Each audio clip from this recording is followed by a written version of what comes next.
Boy, chat. Hope everyone's having a good day, good Hello, night, good chat. evening.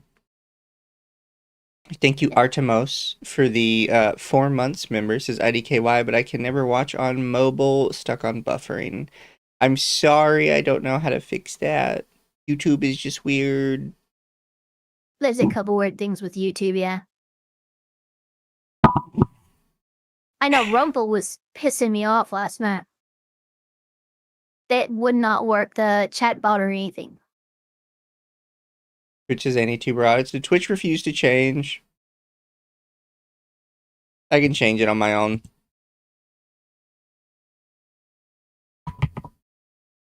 Oh.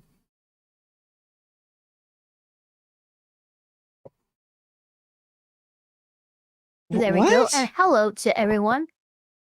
What's going on? It didn't work on Twitch because apparently something in my... Apparently I'm not allowed to have the word crazy in my title on Twitch. God damn it, Twitch. It gets auto-modded. This is what I was just saying.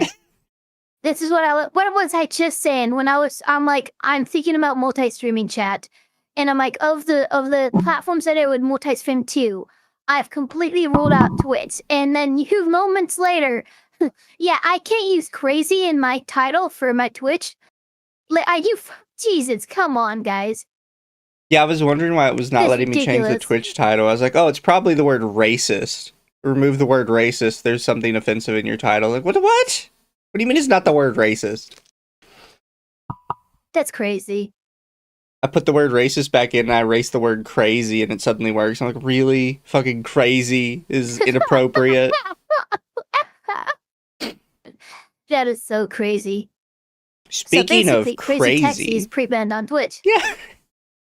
Speaking of crazy, chat, I guess Ethan Klein is so upset that he lost his lawsuit with Denims or whatever, or he's close to losing, that now he's suing iDubbbz for defamation. Yeah, I'm gonna have to... Wait, there's a couple differences between suing in Canada for defamation and suing in the United States. Not a great position for iDubbbz to be in. I don't know what the defamatory statement was, but iDubbbz is not a Canadian national, is he? I don't think he is. Yeah, so that puts him at an inherent disadvantage, I'm sure. But I don't know that Ethan should be suing for that, unless it was some downright defamation per se type shit, unequivocally called him at PDFI or something. Okay, then fine, I guess. But if it's not something that's just blatant, then I'm sorry, Ethan, you're kind of just throwing a bit of a fit, and maybe calm down. Yeah, he's starting to get known as the creator who just sues people. I don't know if we talked about this on the last Lawtism chat, but I was correct that Ethan lost his lawsuit as soon as one of the women pushed back against him because I genuinely believed that they would. Yeah, no, I mean, and here's the thing, a lot of people have gone at some other Lawtism stuff telling them to cope and, oh, I thought you were learning stuff. It's like, I've said this since the beginning, and I know many lawyers have too. This might be how we feel a case will go, but especially when it comes to copyright law and the fair use defense, it's a fucking gamble between what judge and venue you get and whether or not they're going to actually fight for fair use. I was pretty confident that at least one of them would be found for fair use, but I thought it was actually going to be like Frogan or Casey Tron, who added a bit more reaction to it than Denims, who literally just kind of stared and made noises every once in a while. But it shows that, hey, push back and you have no idea how a case might go. Yeah. But I'll keep an eye on that one. My opinion is if it was in America, Ethan's already lost. The thing is, it's not in America, so I can't really comment on it. Yeah, I don't know if they have true malice standards or anything for public figures and stuff like that. I know some things I think it's a lower bar to hit defamation in Canada than it is in the United States. Yeah. But that's really all I know about it. Because if they were both in Canada, they could both probably just sue back and forth on defamation. Yep. And Emblyon, you made it in time. We're just starting. But chat, I have 2 videos today. The first one only a part of the video because it's like a collection of cases. But the first one, it's the full thing. And I've skipped ahead a little Yeah. bit so we don't get spoiled on what happens. Because again, they Oh, spoil it it. gives you one of those breakdowns. Yeah, I don't know why they'll always like this is kind of an annoyance to me. But a lot of these court cam channels, what they'll do is they will put they'll put the big thing that happens in the courtroom right at the front, and then it's like, why even bother watching the other stuff? Yeah, you already spoiled it. You gotta let it build. It's the fun part. I do not enjoy the Japanese method of advertising where they just tell you the big thing. Anyways, chat, I hope Ava enjoys these. I don't believe Ava has seen either of them. They were picked up by me.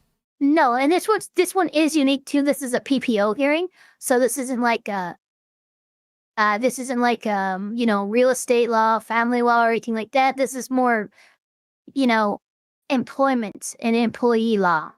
Yep. So let's see what happens.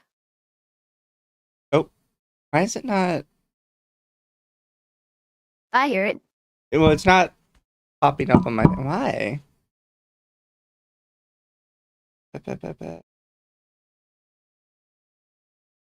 There we go.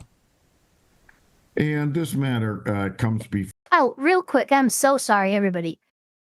I have to bring this up because it is law related. We had the Carmelo Anthony ruling come down. He was predictably found guilty. I blame his defense, who decided to say that, oh, a shoving match erupted and the victim just fell upon the knife. Really just really piss poor performance defense-wise, and yeah, it looks like he's facing 35 years in prison. Did you see they also tried to claim the knife was a cleat cleaner? I didn't mean to instantly get enraged, but oh my fucking god. Which, I by the just way, I don't instantly think got would help angry. the case, because if you look at a picture of a No, cleat and- cleaner, which, by the way, it was definitely not a cleat cleaner, but if you look at a picture of a cleat was cleaner, not.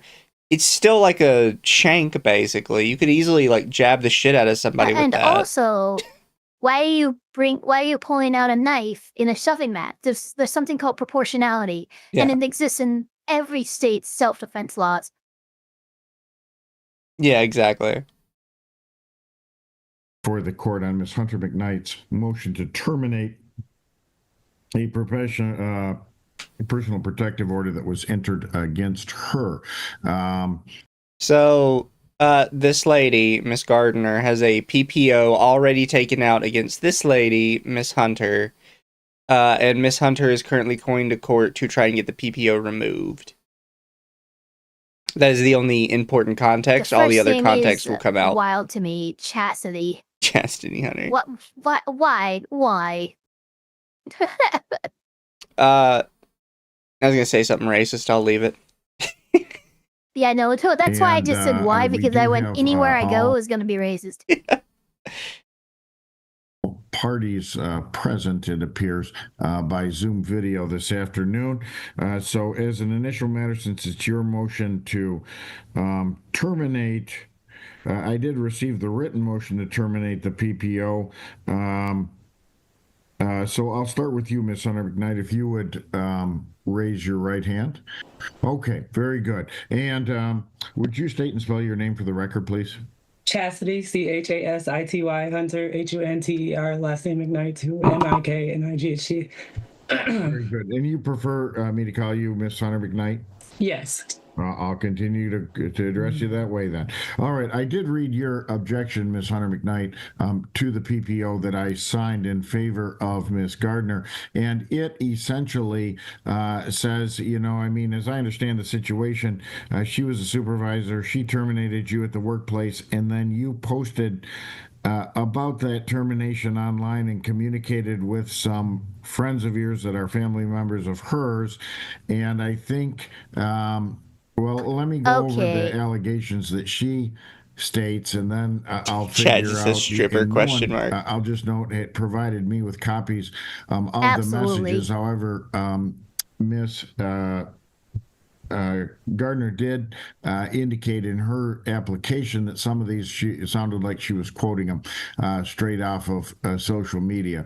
So, and the first thing she indicates, and she does indicate that during that time there were 33 missed calls from a blocked unknown caller between February 18th when the termination occurred and. You know, I'm gonna give a piece of advice to everyone's here.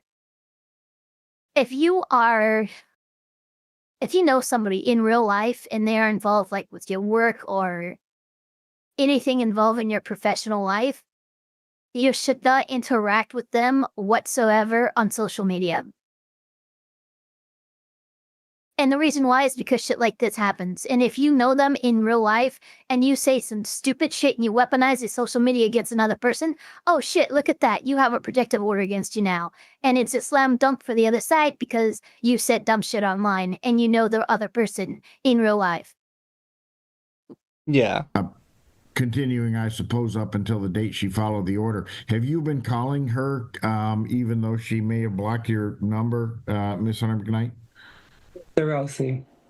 No, I don't even know her outside of work besides being a supervisor. I don't have a number to contact her. And also my lawyer has a contact from my phone company. I don't call anybody 30 times in a row. So like I said, I'm suing them and all this is in paperwork and with the EEOC and it has been filed already. So she's doing it in compliance to that. It's just retaliation. My lawyer simply told me to say that she put all these things in false pretense just to get a PPO. So she's going to say this a ton throughout this PPO hearing. Like, well, my lawyer told me this. My lawyer told me that. Well, honey, you're here pro se. Your lawyer doesn't matter. Your lawyer doesn't exist. He's literally you don't not have here. A lawyer. Yeah. Yeah, you are your lawyer. But she's going to constantly say, well, my lawyer said this. My lawyer said that. Of course, because it's going to make it seem like it comes from a more authoritative body, but it doesn't. Yeah, she doesn't realize she's in court in front of a judge, not in front of a jury. Oh, no, I didn't. You can check my phone records. I didn't call anyone. Well, you didn't call anyone 3 times in a row on your phone. But the fact that you're so eager to jump to those phone records tells me that, yeah, you could have used a proxy. You could have used a burner, anything. And there's no way you wouldn't have your supervisor's number on your phone. Exactly. There's no way. That's not happening.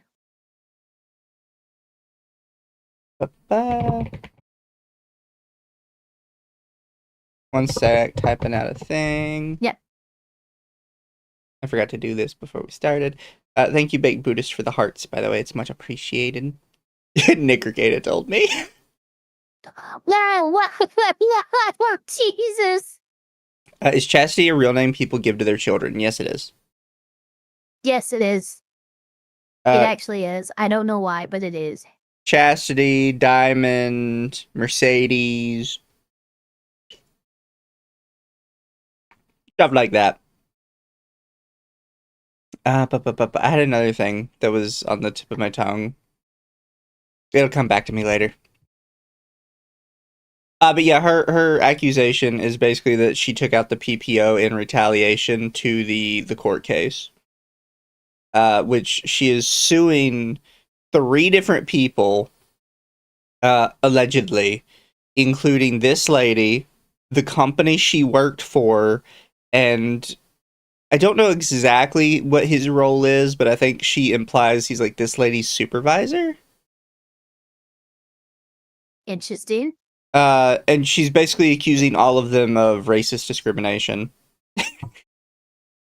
It's one of the only things that they have to like. If this is, I don't know if Michigan is a right to work state. I'm going to assume it is, and one of the only things that you can get through, for wrongful termination is something like discrimination. So this does not surprise me as a move for a disgruntled employee to make.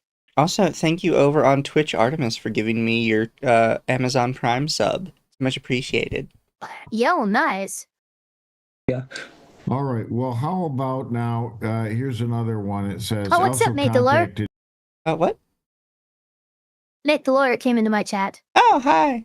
Yeah, we're going over a an employee was fired, and they're trying to sue like 3 people for racist discrimination, and apparently they just lose it during a PPO hearing. Yeah, it's gonna be funny.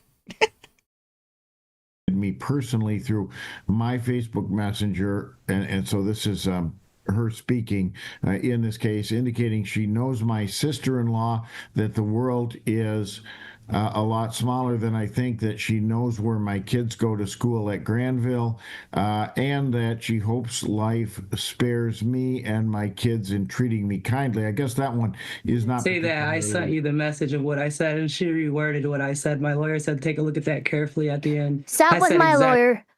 Yeah, I know we're going to hear it a lot, but you need to stop with my lawyer. Your lawyer isn't here. You are representing yourself. Stop it. also notice how she's just like nodding her head along to it until like the very last sentence. She's not denying that she sent this message. She's denying that that specifically the last sentence of it is correct. It's like, I don't think you understand. The whole thing looks bad for you. Actually, the opposite. I said, I hope life didn't treat her the way she treated me. So she can't read, I guess. Okay, well, and I mean, I have the copy here too. All right, well, here's the question. The next one here says, and this indicates same message again, so I'm going to assume this is Facebook message, indicating that she knows everything about you, or knows everything you say about me and do at work is being reported, and then again in quotes, move out of town, get a new job, you can't walk through Walmart, and then the terms bad, fake, ass, racist. Did you make those comments on? No, sir. No. Only certain comments that were made are on the public posts that were there, and none of them refer to that. Okay. There are a lot of her prior employees that she was upset about, that she was reaching out to afterwards, crying about, saying that she was being thrown through the mud. No, sir. I've never made any of those comments. So this lady is basically going to completely shoot herself in the foot, pretty much. You can already kind of hear where she's going with it and why it would shoot herself in the foot. Because she's saying, actually, you know, those weren't from me. Those were from other employees that she's saying her name is being dragged through the mud to. And it's like, why would... I mean, in a not so eloquent way, she's trying to imply that Caitlin here is weaponizing her workforce, basically, against this ex-employee. No, she's saying the workforce hates her, and she's trying to say, oh, that's natural that the workforce hates her. Because, like, she just is a racist. Oh, okay. Yeah, well, God, she worded it really bad then. Miss Hunter is that is not what I got from that. Miss Hunter is trying to say that the hate and harassment Miss Gardner is experiencing isn't from her, it's from other employees that she has talked to. Oh, okay.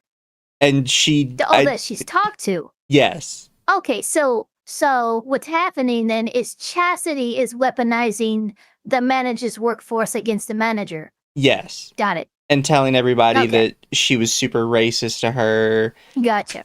Notice, though, she said, I never said she was racist, because that's going to come up later.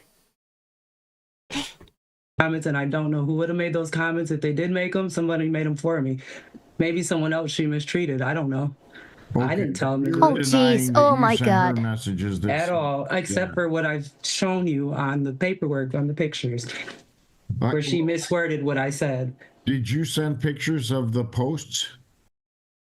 Bro, that's like saying, like, hey, did you hit that girl? Do I know, you look familiar. Did you get in a fight at my yoga class? And then you go, no, I didn't get in a fight, but, you know, maybe the person who got in a fight had their reasons because someone was being an uppity bitch. Like, you can't do that. Yeah. You obviously are involved now in a weighted fight. You just made excuses for these mystery employees. Okay, this is suspicious. With your oh yeah, I went and gave everything in. Okay. Of her reaching out to my friends. Yeah, I don't have those open to me here. They're all. Let me look at this here. I love when people just try to So like I show said, she's been texting documents my to the friends. I camera. put that in there too. She's reaching out to my people, arguing with them about how they feel towards her and their prior employment. They're agreeing with me, which the lawyer has as well, which is being used in the lawsuit. So, I mean, I was expecting this to be handled with the lawsuit. I don't need any. Why would I contact her? I certainly don't want to mess my money up. So it's just ridiculous. It's just retaliation. And she's also doing it because I work for the state in adult foster care. And I also took one of their clients from the hospital who doesn't want to be there anymore. And I work with her at home. So she's just really trying to do that so that she can't go back to Trinity with me, which we're not using Trinity anyways anymore. So it's really just nonsense. I only need their PPO removed because it's inaccurate. And she did it on false pretenses. All right. Well, I'll take some testimony from Ms. Gardner, and then I can make a ruling on it. So, Ms. Gardner, if you would raise your right hand. All right. Yeah, very good. Thank you. And, I quoted to you out of, what was the application for the PPO. Do you have any documentation, screenshots, et cetera, of those messages? I do. Okay, and do you have them in your possession now, or would you have to submit them to the court? How are you going to handle that? I could have them in my possession just on my phone, but I could also submit them. I provided them to my HR through email that I could pull up as well if necessary. Yeah, I think I am Your going to HR's need to or review email. those, and I guess probably even more important, how do you know for certain those came from Miss Hunter McKnight and not from Honestly, a fair someone question else for who Rossi to maybe, ask. was just hearing about the case online, after Miss Hunter McKnight posted her claim that she was terminated for discrimination? Yeah, sure. So in my appliance for the PPO, I did indicate that I have no proof of those phone calls being from Miss Hunter McKnight, as it's from a blocked number. It was simply coincidental. Felt like it started occurring at the same time, but I have no proof of it being her, which I indicated. The messages that I received came to me through Facebook Messenger directly from Chastity Hunter McKnight's account, indicating the exact quotes that I did say, inclusive you don't know the type of person I am, that she does hope life spares me and my children, from being treated that way, that she knows where my kids go to school. And more so escalating and coming to my place of employment after her termination was really when I decided to move forward with the PPO. Okay. Well, and now, did she actually ever? And I guess the question. Can you ask her why she stalks me right here? Well, hang on, Miss Hunter McKnight. I don't need. I'm going to just hear from Miss Gardner now, and then I'll give you a chance again. But let me go back to Miss Gardner. Do you know that she actually came to the workplace? I do. I received an email from our director of security indicating that she presented to Trinity Health on February 25th to our Howenstein building and was given a Okay, this is really distracting me. But girl, how much money do you have that you have an advanced AI gimbal camera that you're using as a webcam? Yeah. Every time she moves, the thing follows, zooms in and out and stuff. I'm like, okay, what is happening? This is Zoom camera. This is, and okay, your camera is that advanced, but it's in portrait mode, not landscape mode. Suck off. As from GRPD when she refused to leave the premise. Okay, so you didn't actually see her. You were just kind of alerted by security that she came onto the premise. And part of her explanation, as you understand it, was she thought perhaps there were pictures of her posted around and, kind of do not let this person, like a wanted poster. And that was not the case, correct? Is that, you have to say it out loud so I can record you, Miss Gardner. Oh my God, she's really pissing me off with her body language right now. That there was a photo put out by our security department because she was calling and escalating, voicing that she was going to come to work. Yeah. And so our security officers often, when they feel that there is a potential threat, and this is for all members of the community, visitors, family members of patients, previous employees, they felt that they should put a bolo or be on the lookout, as they did not feel that Chastity should be on the premise. I did not post that picture on my unit, and I have an email that I could provide to you indicating that out of respect for Chastity, knowing that she has friendships, family members who work here, I did not feel it was fair for it to be posted on my unit. Sure. But it does get shared at all entrances of the hospital. Yeah, I see. And that's really more of a security function. Did you initiate that because of the volume of calls that were coming to you, or was it someone else because they were coming into some? So it's clear that this place of employment it's a hospital or a medical center of some kind, which means that they're going to take security, especially regarding disgruntled ex-employees, very seriously. Someone else Yeah. at the hospital. I did not initiate that. In fact, when I was initially asked if I wanted to move forward with any sort of PPO or formal legal action, I denied it. But then given that Chastity was calling the hospital and saying she was going to come, I was given notice of that and encouraged to be mindful and safe in case Ms. Hunter McKnight were to escalate. I did not ask for the BOLO to be posted or issued, but it is part of policy for our security department. And as I said, Dave Kittle is our director of security that put that in place. Okay, yeah, and in other words, you weren't the one to say, I'm on the receiving end of everything here, but rather someone perhaps at HR or somewhere else was engaged with Ms. Hunter McKnight and put, the BOLO or whatever it might be order and videos out, but it wasn't you, and in fact, you took a step to not put it in your area because that's where she worked. That is correct. Okay. All right. No, I think I understand. And are you able to email to me the copies of the messages that you're alleging are from Ms. Hunter? Yes, I can do that if there's a good email. Yeah, why don't you email them to both Lisa and I? I'll give you mine as jrossi at Kent County MI. All one word. Kent County, Michigan. .gov. Okay. I know where that is. Lisa's is lisa.baird. Look at her already trying to hold up more stuff. Yeah. She's so fucking ready with receipts, which is hilarious to me because it's like her receipts aren't helping she's her. She's not the only person I've seen do it. Well, it's just funny to me to watch them try to sew up printed pages to the camera. Was like you could. There's a submission process here. Give me 2 seconds. I'll be right back. Yeah, no worries. Alright, chat, how we doing today? Actually, you know what? While he is gone, I'm gonna bring up a new window and I'm gonna bring up Mizu's chat. So I can keep track of his chat as well. There is Lawtism. I hate hearing my own voice. Stop it. How dare you? Don't forget you're a moderator for this channel. Okay, well, just calm down. Judge docs himself. No, I mean, look, in the background, you can see the state seal of Michigan.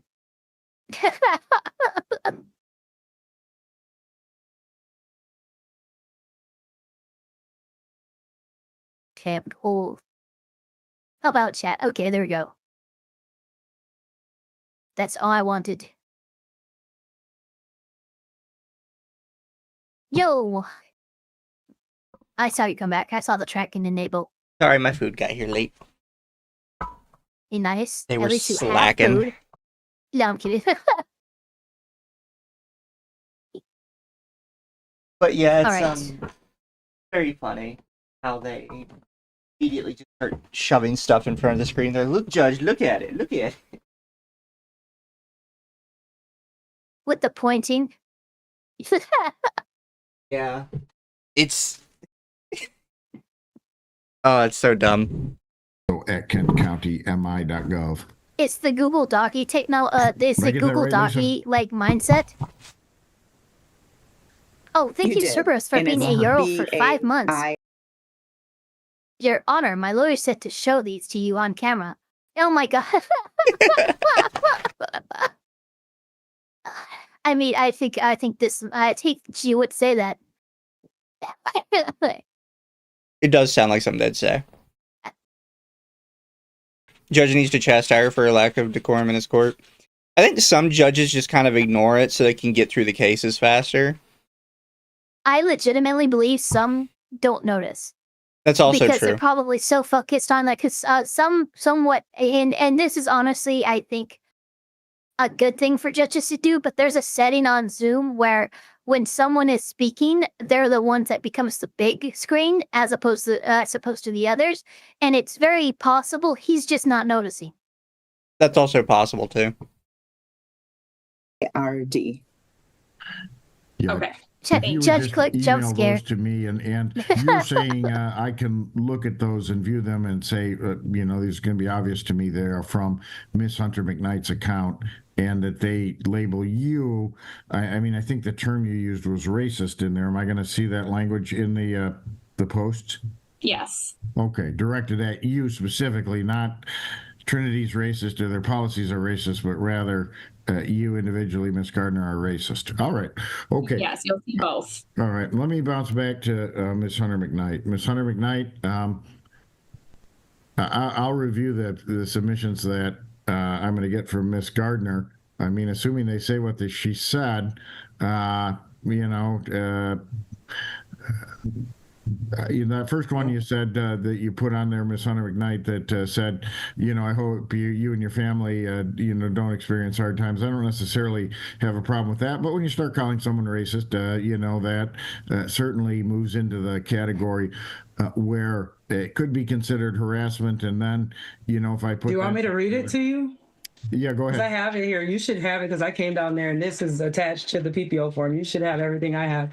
And So I do want to mention this. Okay. This is a thought I had the other day.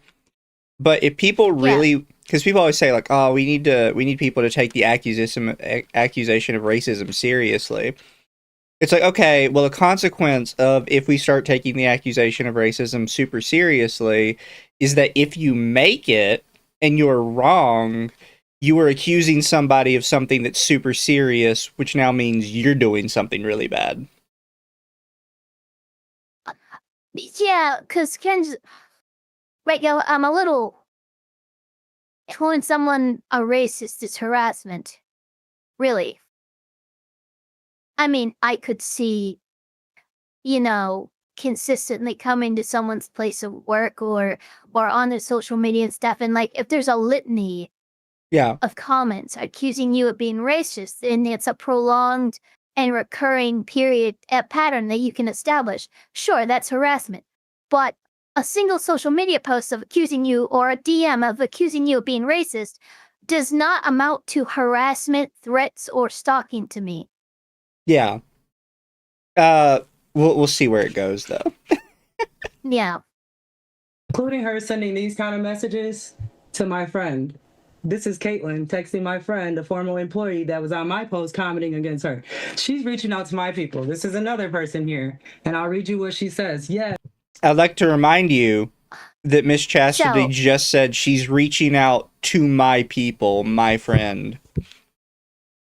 Not only that, but she interrupted the judge and said, "Would you like me to read what he was looking at?" Which is, the potent questions that are establishing the viability of the PPO. Well, now she is trying to read other people's text messages that have nothing to do with this PPO. You said you were going to read the posts in question. You're now reading DMs from other people. What the fuck? Yep. And let's see what these DMs are. They're very interesting.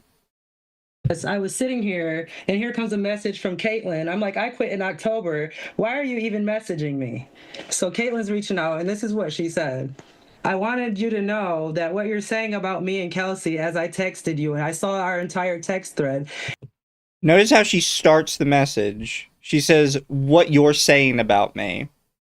So Miss Hunter's trying to pretend like these people are completely uninvolved, even though she's already admitted A, they're her friends, and the message starts with B, that they're attacking Miss Gardner in some way. I will now read random DMs without providing it to the court. Yeah, that's pretty much what's happened. Well, she's claiming that it's attached to the PPO and everything, but given the PPO is filed by Caitlin against Chastity, I don't think Caitlyn would have access to these DMs that Chastity's providing. Yeah. Nor are they the same DMs that are actually presented by Caitlyn to justify the PPO. So this is so disjointed already. Dating back to 2023. It's crazy through all of this how helpful I was accommodating you, how I was more than willing to remove points, adjust schedules, switch stuff when you had family stuff come up, which this is where the racist comes in. I was the only black person on the floor for 10 months. And when she asked to accommodate any of my points or do anything 10 for months? me or to be helpful, absolutely not. She's very much so racist. This is discrimination I was dealing with. So she's now trying to bring up her other case, which is a racial Yeah. discrimination case, which I kind of glad she did this because it gives us some insight into what her other case looks like. In that, oh, well, she was nicer to other former employees than me, and because I'm black, it's 100% because I'm racist. Well, the issue is with me is, I was the only black employee there for 10 months. That's not any kind of standard. That sounds like a standard hiring cycle, in fact, and they just happen not to have black employees for, less than a year. If this hospital has been running for 15 years and never once has there been a black employee, well, guess what? I might start looking into them for racial discrimination. But 10 months is a drop in the bucket for this kind of stuff, and that hurt her argument for her other case as much as it hurt this one. I also want to clarify, I don't want to spoil anything, but she specifically said I was the only black person on the floor. Oh my god, so she wasn't even the only black person there. For 10 months that I was complaining about that she did not raise or escalate to HR. So let me get back to what she said.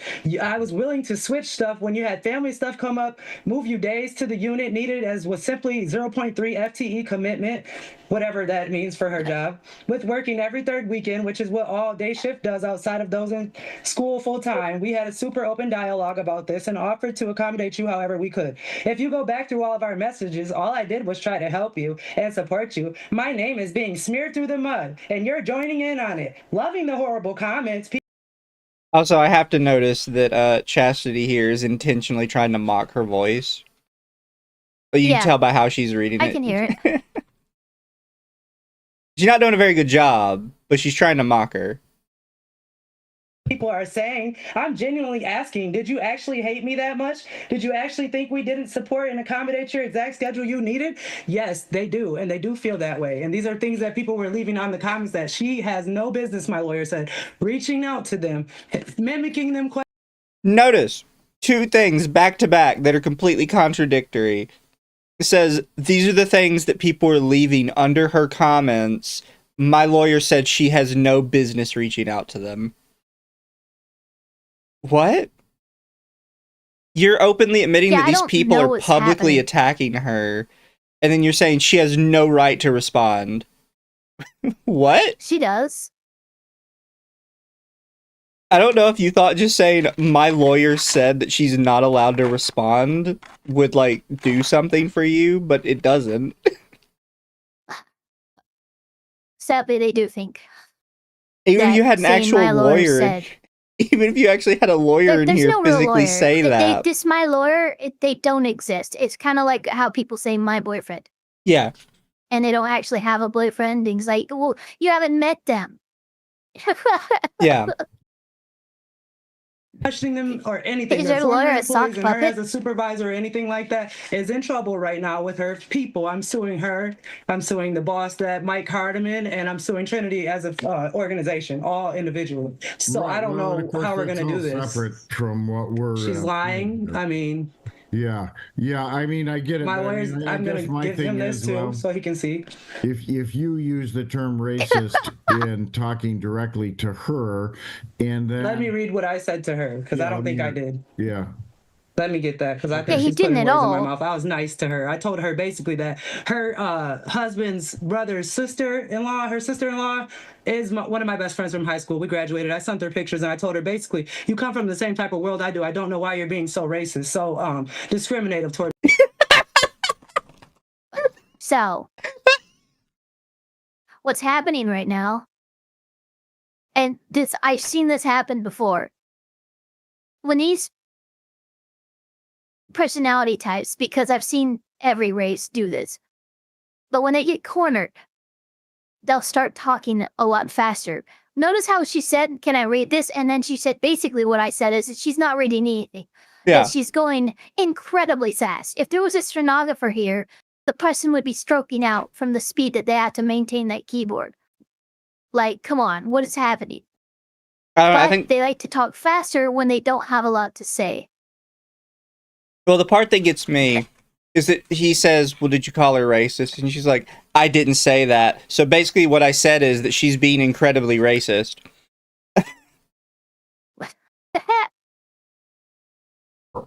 Like, I go back a little bit just so people could hear it. Yeah, I mean, I get it. My but I lawyers, mean, I I'm guess gonna my give thing him this is, too, well, so he can see. if you use the term racist in talking directly to her, and then Let me read what I said to her, because Yeah, I don't think mean, I did. Yeah, If you use the term racist in talking to her, and she says, "Let me read what I said," because I don't think I did.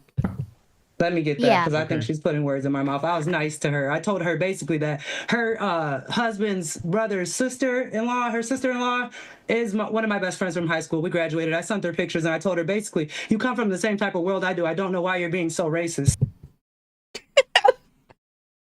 Well, I didn't even catch that the first time around. Thank you.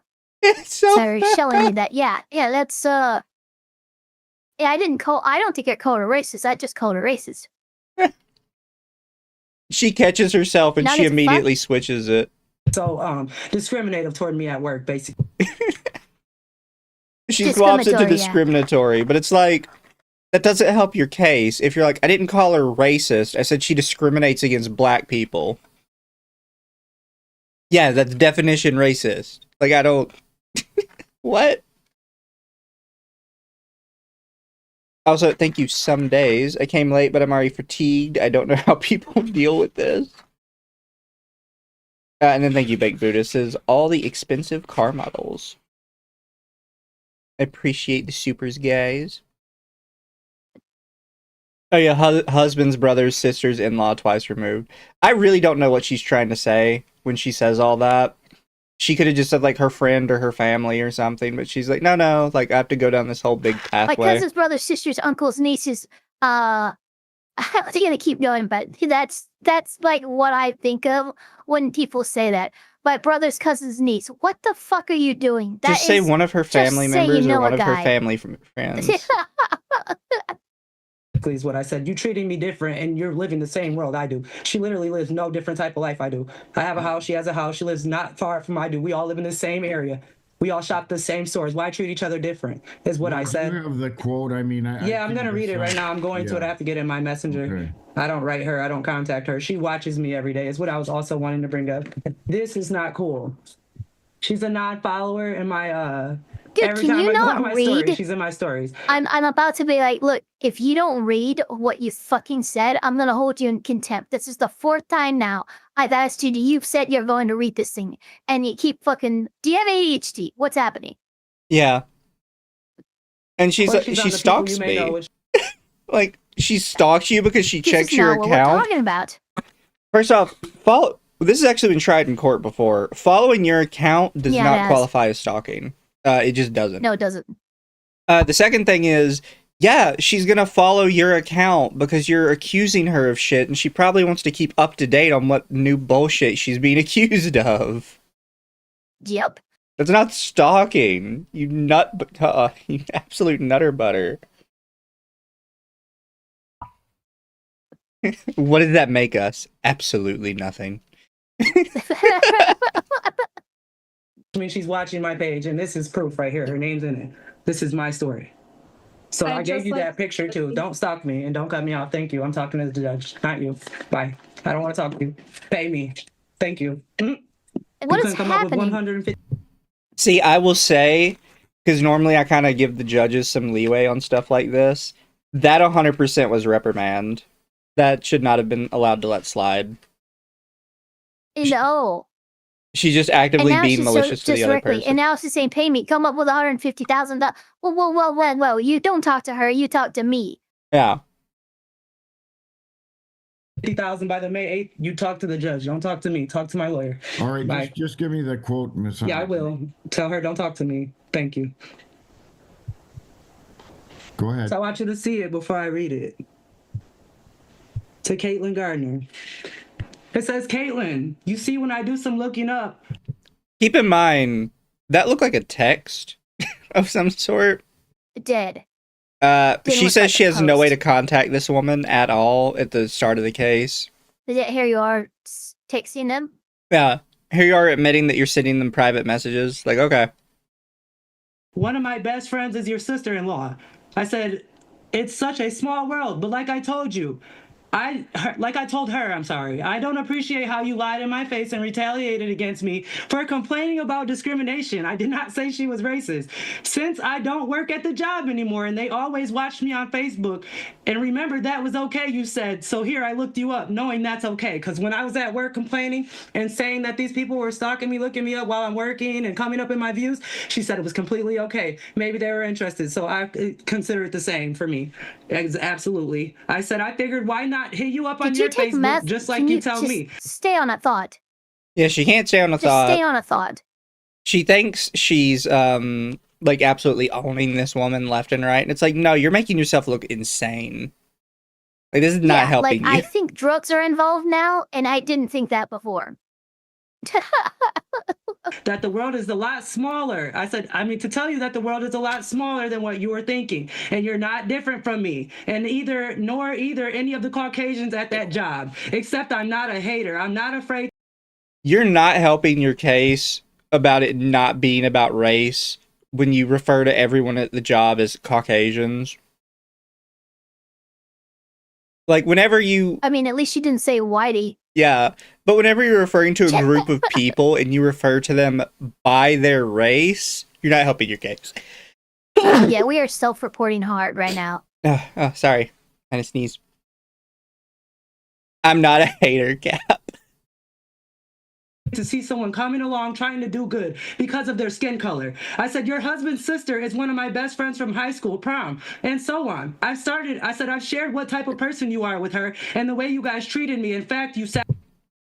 And there's part of the admittance that, like, yes, I am messaging your family and telling them you're racist.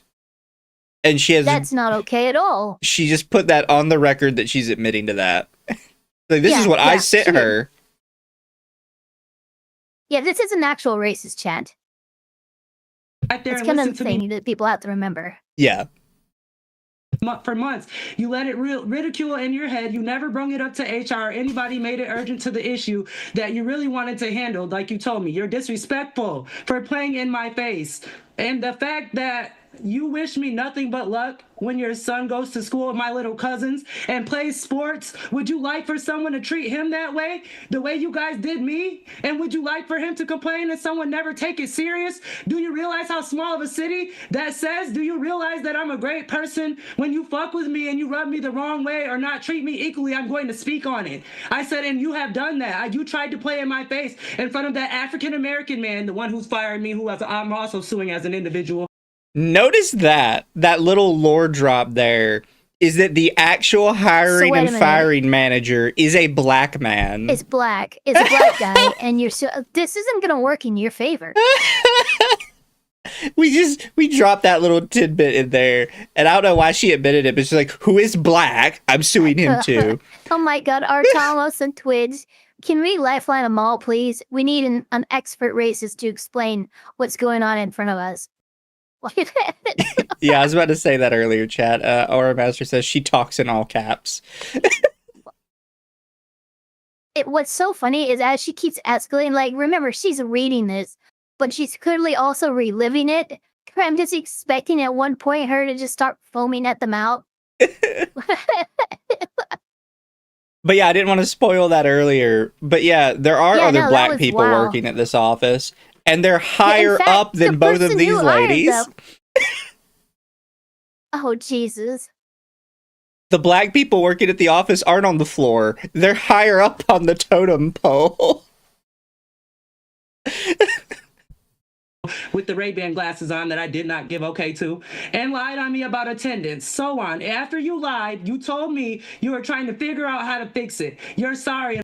Notice that little lore drop as well is that apparently the complaints were about her attendance.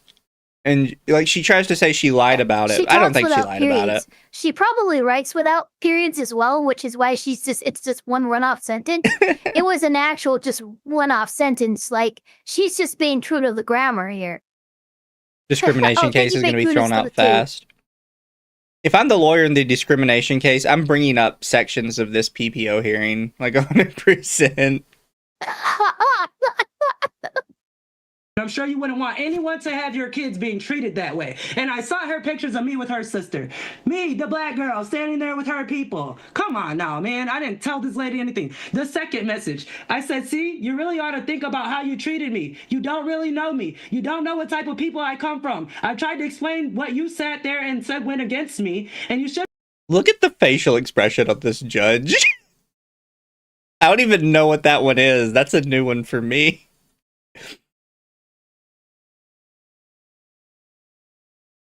Is she threatening her kids? The thing is, I don't know. And I think that's part of where the problem is she speaking in like this bizarre psychopathic way? And it's hard to tell if she's trying to be like, I know where your kids go to school. You know, what would happen to you if something bad happened to your kids? And it's hard to tell where she's actually going with that. However, I do think a reasonable person would hear some of that stuff and be like, I kind of feel like this is a threat to my children. Yeah, because here's the thing. Like, the message itself is so disjointed and clearly, like, distraught and just, like, this is not the words of a stable person. And then they bring up your children. I'm sorry, but as a reasonable person, I would actually fear for my children if this person starts talking about them in this long, crazy rant that they sent me in DMs. Especially they're talking about where they go to school. I don't like that. I don't like that. You keep your children. Keep my children's names, their whereabouts in existence out of your mouth, please. Yeah. I don't know if you heard me earlier, Ava. What do you think of this judge's facial expression? Oh, I love it. He's really trying. He's patience. I mean, he doesn't have a he has a tell, but there's a lot of patience here. Yeah. To me, that's your fault. You don't know who I am. You never gave me a fair opportunity You don't know with anything me. in that job, and I hope that life spares treating you and your kids the same. Literally, I didn't tell her anything except I hope they don't treat her like that. They treated me dirty for 10 months as an African-American girl, the only one on the floor. And she sat there for months listening to me cry in her office at times even, and never brought it up to the proper authorities above her in HR. Told me they were always busy for 4 months. That's all going to be sorted in the discrimination. In the lawsuit. So why do we have a PPO? I didn't tell her anything. I just read it to you. What did I threaten her with? Or say wrong? Dude, she just can't. I mean, I didn't tell her anything. I just read what I told her.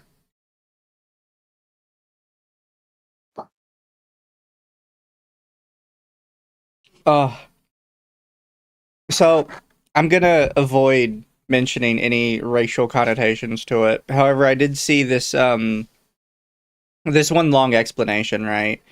Is that there are certain people that they only believe in the now, right?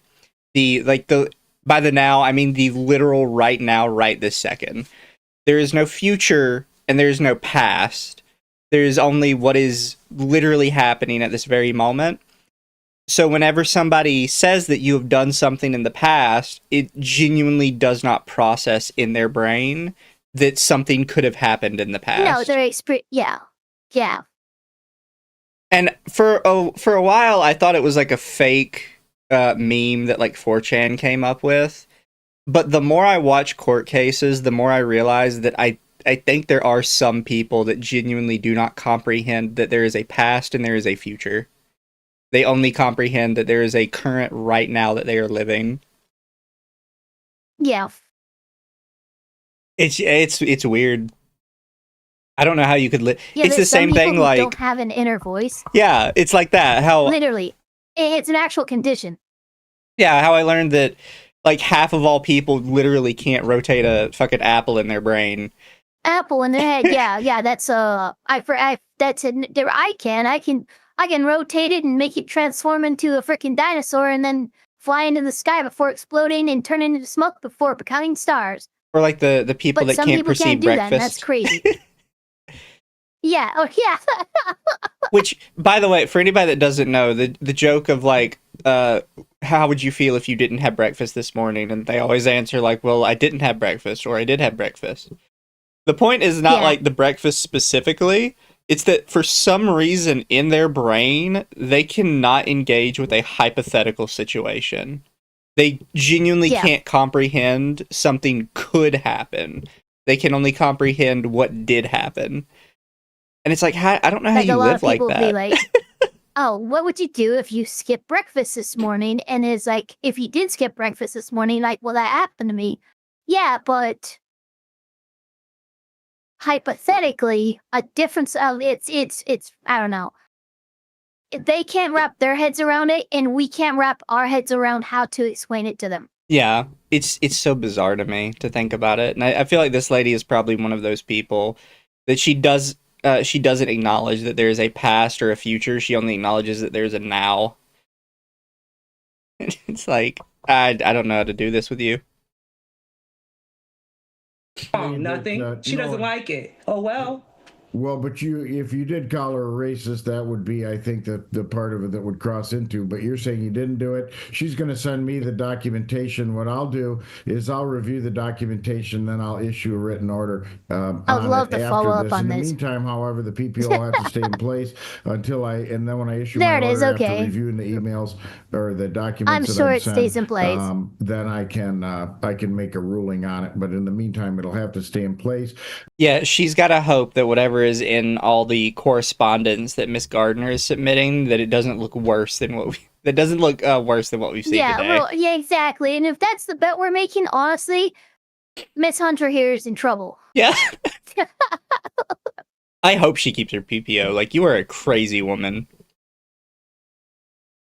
I'm not even saying like you're in active danger to like her kids or that you're trying to hurt her kids, but you are just crazy enough that I wouldn't chance it. Who are you rooting for in the World Cup? Who is in the World Cup? I actually don't know. I this vote year. for everybody to lose because I hate sports ball. There you go. Everybody loses. Everybody loses. Meteor comes down, smashes their faces. What do you think would happen one day if the World Cup or the Super Bowl or whatever ends, and they like the winner is everybody gets a participation trophy. You participated and you participated. So I have a rant. I have a rant about that, like participation trophies in general.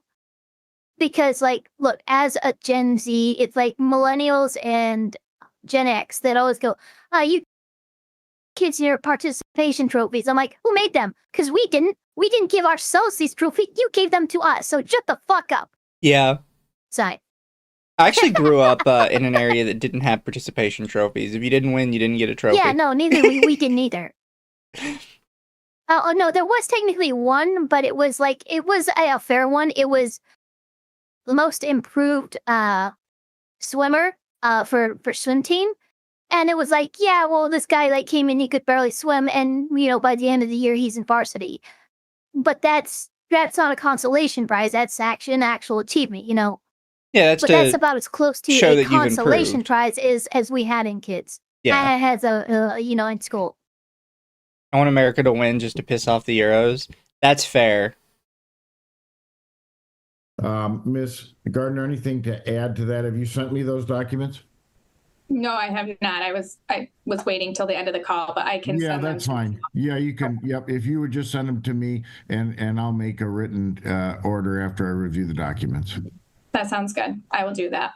All right. Thank you both for appearing and speaking today. Dude, she's still going I up. wish you both a The thing is, I don't know if the court muted her or not, or if she muted herself. I think that you muted her, or maybe she muted herself. Well, She because seems just smart enough to know when she needs to mute herself because she's going to get herself in trouble. because she was muting herself earlier to talk to somebody off screen that I noticed. Yeah, so I think you're right. So I thought, like, I as think soon as she she's was just done, muting she herself to muted talk to someone. herself, but then she forgot she needed to unmute herself if she wanted to say something.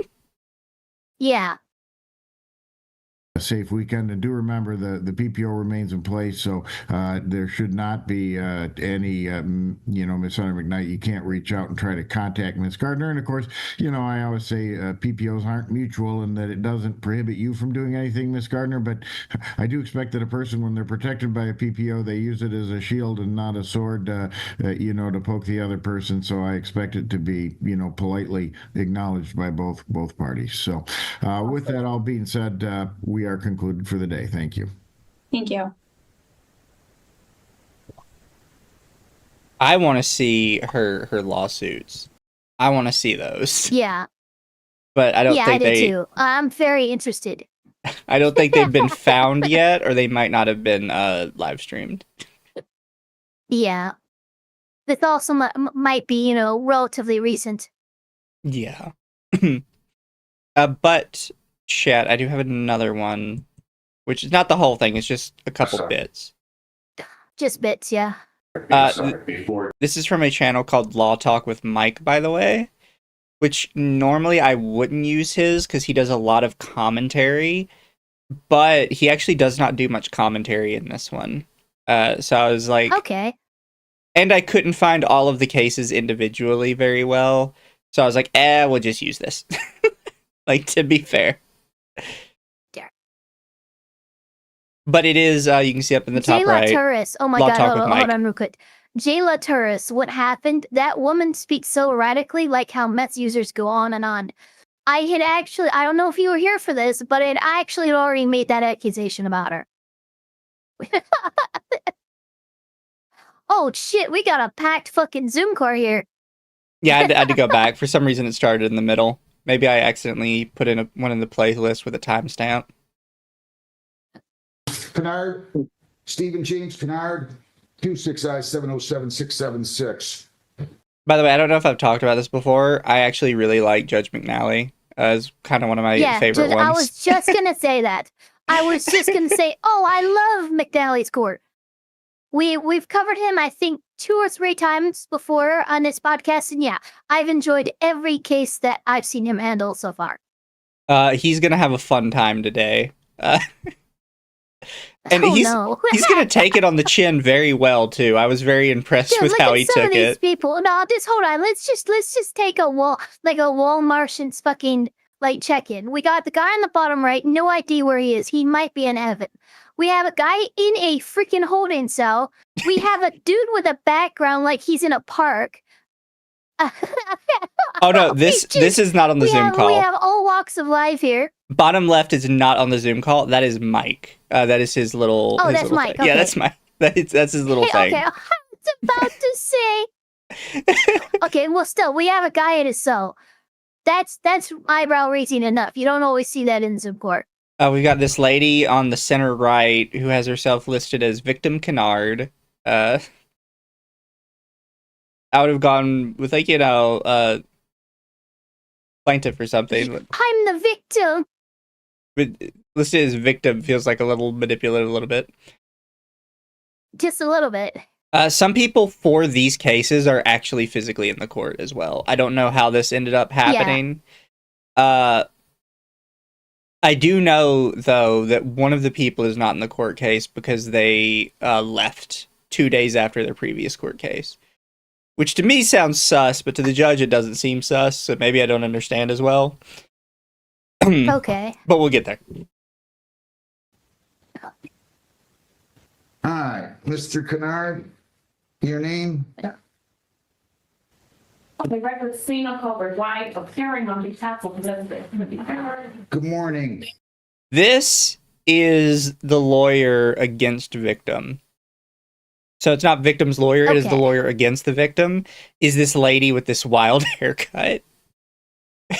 God, wow, holy shit. I just noticed Ms. it. Alloway, I'm going to need you on Zoom here. Your name, sir? Steve Kennard. All right, so I'm going to, and you guys are comfortable saying this is going to trial? Judge, today is again time for our final pretrial conference in this matter. This is my third time appearing here. We appeared on 5/5/25 and the court. 26, you mean? 26, and the court entered an order that the complaining Okay, come on, witness look. must appear. I give everyone 2, maybe 3 months to make the mistake of the year change. If by May you are still making that mistake as an attorney of all things, what are you doing? Yeah. I know you're working hard, but come on. Like 6 months in and you're still making that mistake? You're still saying 2025. Where is the complaining witness? It's my understanding that the complaining witness is in Arizona in an alcohol treatment facility. All right, let's get Ms. Alloway in here. Where's she at? 237? Yep. I mean, was I aware that she was in Arizona? I doubt I would have required her. Can I have Your Ms. Honor, I'm Alloway on come in here, Zoom. please? Yes. Thank you. Can't believe Judge, I would order somebody to She's fly on from- Zoom, Judge. Yeah, I wouldn't order somebody to fly from Arizona if I was aware of it, unless I was really having more with it. And I don't know if she's in Arizona at the. We're gonna find out. Oh, the year was Just 2021. We're Okay. gonna find out. Your name, ma'am? Bonnie Lynn Marion Stewart Oh my God, Where Latours. are you now, ma'am? in Tucson, Arizona, How long have you been in Tucson, Arizona? since May 7th. So you left 2 days left after the this, day right? after the court. Okay, day pretrial? after That was court. on May the 5th? Yes, and I was trying to log in on Zoom, but it wouldn't let me. So my Let me apologies. get- Is Ms. Alloway in here yet? I'm on Zoom, Your Honor. Okay. Can you come in here? We're Okay. gonna set a trial date. Okay, no problem. You have a trial date? June the 26th. But I want to make sure we're all set with instructions. Yes, Judge, but just for the record, when we appeared on May the 5th, the court was very clear and entered the order on the record that if the complaining witness did not appear for the final pretrial conference, that this case will be dismissed. She was. What is with the hand gestures and the clown hair? Yeah, Oh I my don't know God, what's going she's on. No, annoying. I'm with you. I haven't I'm seen actually this. with him. Yeah. I was not prepared. She's in court. What are you doing? Yeah. So, and in case somebody didn't hear it, because the audio on her is a bit crunchy. So the complaining witness is in a alcohol treatment facility in Arizona. And the judge is kind of like, I don't think I would have ordered her to physically appear in court from Arizona if I knew that she was, like in there. Going to Arizona, yeah. I do think the one thing that kind of susses me out a bit is that she left 2 days after the court hearing was settled for today. Yeah, so what it seems like to me, and probably why the judge isn't really, getting all bent out of shape about it, is it sounds like she went to Arizona to go to rehab. Mm-hmm. And she is confirmed in a rehab very program. well be, yeah, and that might very well be something that the courts have already wanted her to do. So if she did it, whether or not it's enough, okay, fine. We're just going to move on from there, continue on, even though there probably was some impropriety there. Yeah. It's not a battle worth picking. But the attorney won't let that go. Your Of name? course not. Where Your Honor, I'll give a copy. Okay, so can I cut this short? Judge. Can I cut this short? I'm not dismissing this case because she went into inpatient treatment 2 days. Listen to me, please. I'm not dismissing this case because she went inpatient 2 days later. Otherwise, I should order every lawyer on every case and every party on every case to come in here in person, and I don't do that. I got lawyers on Zoom all day long. I'm not revisiting it. You can take it up on appeal. Any court that throws this out, I don't know what to tell you. She's here. Has she conferred with you, Ms. Holloway? Yeah. All right, that was the purpose. So let's Oh, no. let's not talk about that. Is For the this the record, Judge, ruling Counsel. If I could zoom and I that was she told refuses that to I would use- accept? Yeah. This is what she has Hey, refused to come on, accept. girl. God, this is the dumbest molehill to die on. Are you fucking kidding me? Yeah, don't worry, she's gonna. You've actually pissed me off. Don't worry, she's gonna go on this for a while. I can tell. would be her rights. I'm not going to argue about it. If she's trying to make herself, she's an inpatient. You're an inpatient, right? Yes. I mean, she's trying to help herself. I understand, Judge, but on 5. Ms. White, Ms. White, Ms. White, Wasn't. Ms. White, You don't listen understand. to me. I've heard enough. She doesn't have to Yeah, be on no. 5-5. No judge ordered her to be Yeah, here fuck on you. 5-5. Did any judge in the country order her to be here on 5-5? If they did, tell me who. If they didn't, why talk about it? They don't have to be here every time. Judge, you ordered her to. Ma'am, Yes, Judge. do not argue with me. Got it? I know you don't. Apparently you don't. So back away from the podium. You guys are figuring out a way when you're coming back and putting the giving me the jury instructions, and we're proceeding June the 26th. You don't understand. You want to argue.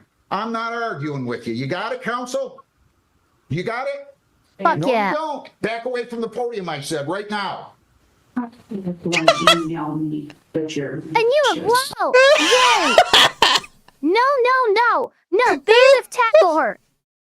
Bailiff tackle her, put her in jail. Are you fucking kidding me? You She's did not approach, you did not go into the well. Who the, without permission, oh my god. She's a Holy bad shit, lawyer. oh my god, I am literally squirming right now.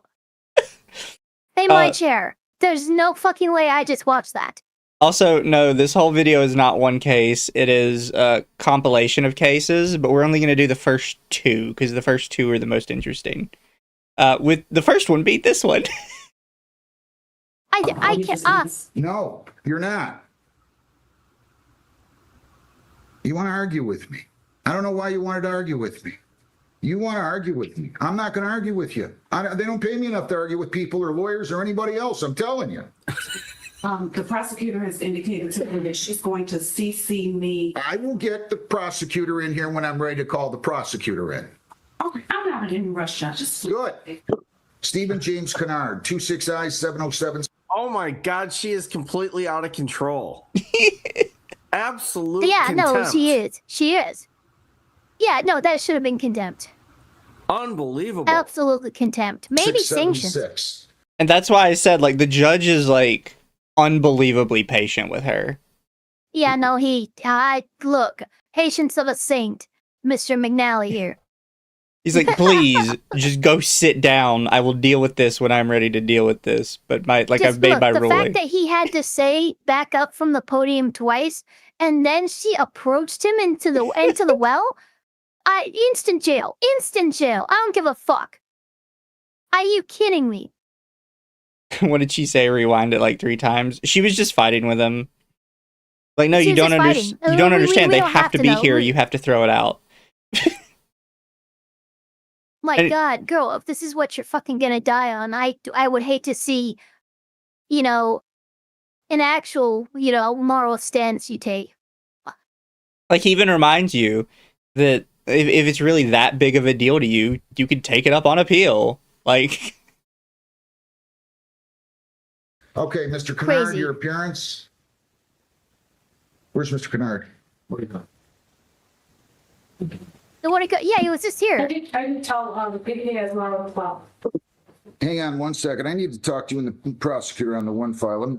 I'm confused. I mean, you and the defense lawyer on the one file. I'm confused. All right, is he out there? All right, here's what, then I really covered everything. So let me get your appearances here. It's 26I-707-676, Stephen James Kennard. Name? People? Name? Seen a while. When can you get this jury instructions to me. I want to be clear about this. I'm going to ask you two to agree. Oh, thank you, to it. And Magic. if you don't Magic or me something can't, too. then that's fine. We'll argue what you guys can argue, whatever the differences Judge are Hasselhoff. before the trial. That's I'd what like he's them being in called. final form, listing everything, all the instructions, and I'd like them by. Can you get them to me by June the 17th? Can we talk about this attorney down here in the middle that has like a whatever the fuck going on his wall in the background? Like, we kind of joke about... What in the fucking detective conspiracy wall? I'm half expecting Charlie to come out of left screen and start talking about Pepe Sylvia. Like, we kind of joke with about attorneys, I got boxes right? full of Pepe.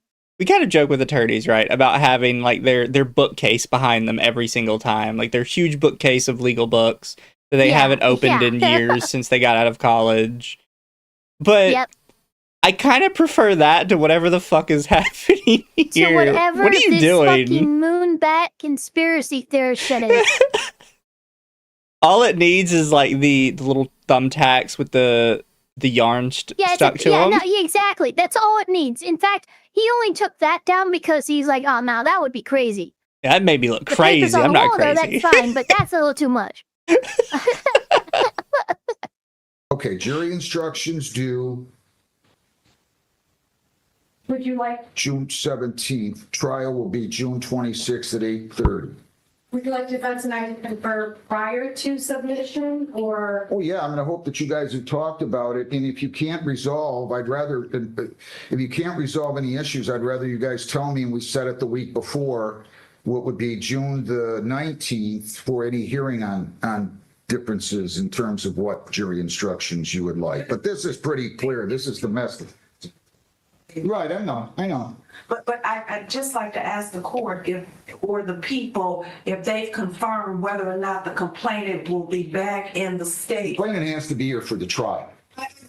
She said she will be. Yeah, she's going to have to be here for the trial, or else I'm going to I will dismiss it if she's not here in person, okay? Anything else? Yeah, that's fair. Thank you. Thank you. Oh, both. thank you for I need to becoming talk to you guys a and continue. Come on back here. house Carl again, Magic Misa. We are. Oh, And yeah, so what happened there is like, I was like, look, for this pre-trial shit, no, she doesn't have to be here. For the trial itself, yes, she will have to be here, otherwise I'll dismiss the case. That's fine. Yeah. Yeah, I don't know. That lawyer was acting way cray.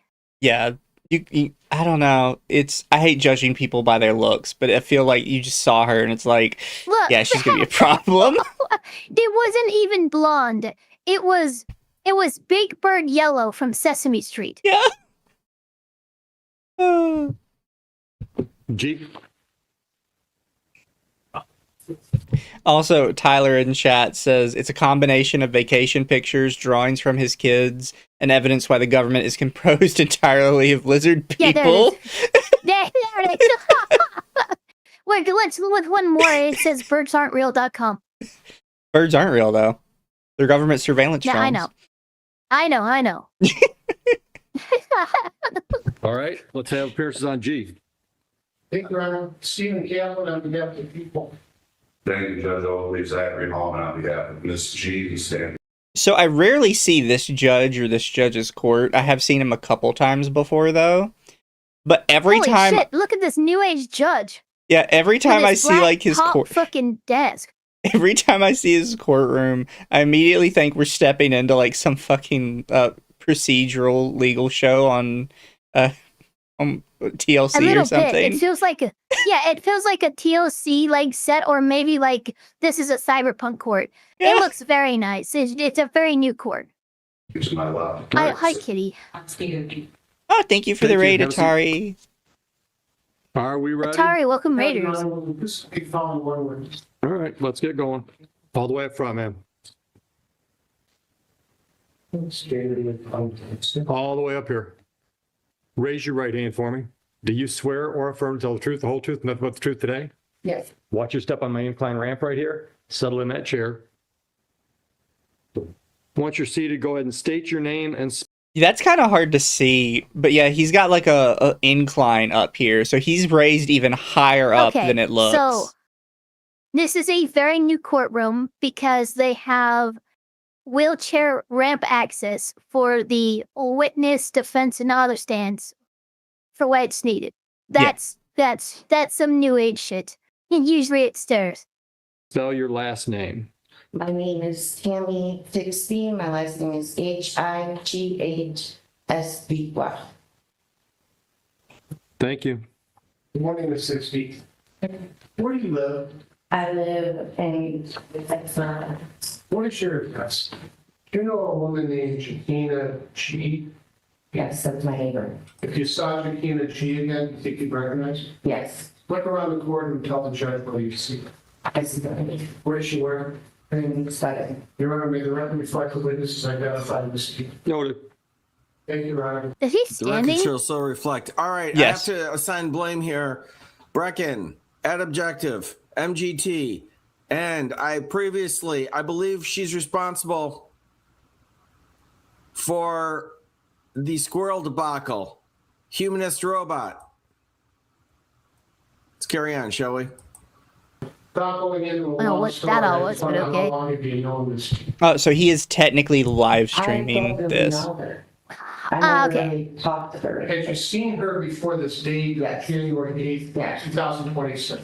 Yes, Can you tell the judge the number of times you had seen her January 8th, 2026? like we just meet outside. It could be in person, it could be outside, it could be to the car. So many times have you seen her? I've seen her a lot. Now, regarding the date of January 8th, 2026, at around noon, did anything unusual happen? Yes. What happened that was unusual? I was threatened with the taser. You were threatened by a taser, by who? With a taser by who? So, long and short of this one is two ladies get in a neighbor dispute. One of the ladies pulls a taser on the other one.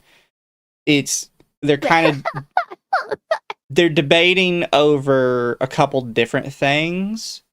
You know, like first off, was the drawing the taser like a valid response? Does the taser itself count as like a deadly weapon? Because one of the lawyers is trying to qualify it as a deadly weapon. There's a couple other things going around.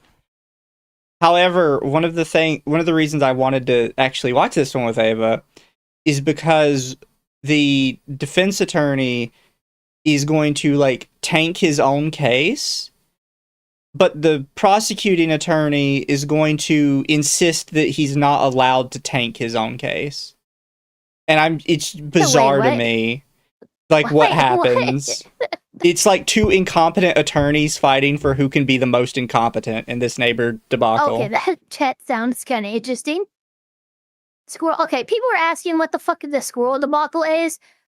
I'm guessing this was streamed during the time where a acorn fell on the roof of a police cruiser while and they tried to shoot somebody. Just put somebody in. Because he The tried guy did 2 full combat reels as though he was in Dark Souls and unloaded his pistol into the back of his police car where he just put an unarmed man. The freaking sergeant heard the gunshots and started immediately mag dumping her mag into this dude's car. Somehow, despite 2 cops fully unloading into this police car, the man who was put into the police car was unscathed. Not even a scratch. Just incompetence all around. Yeah, incompetence in the highest degree. War Turkey Fi also says... this all came... Oh.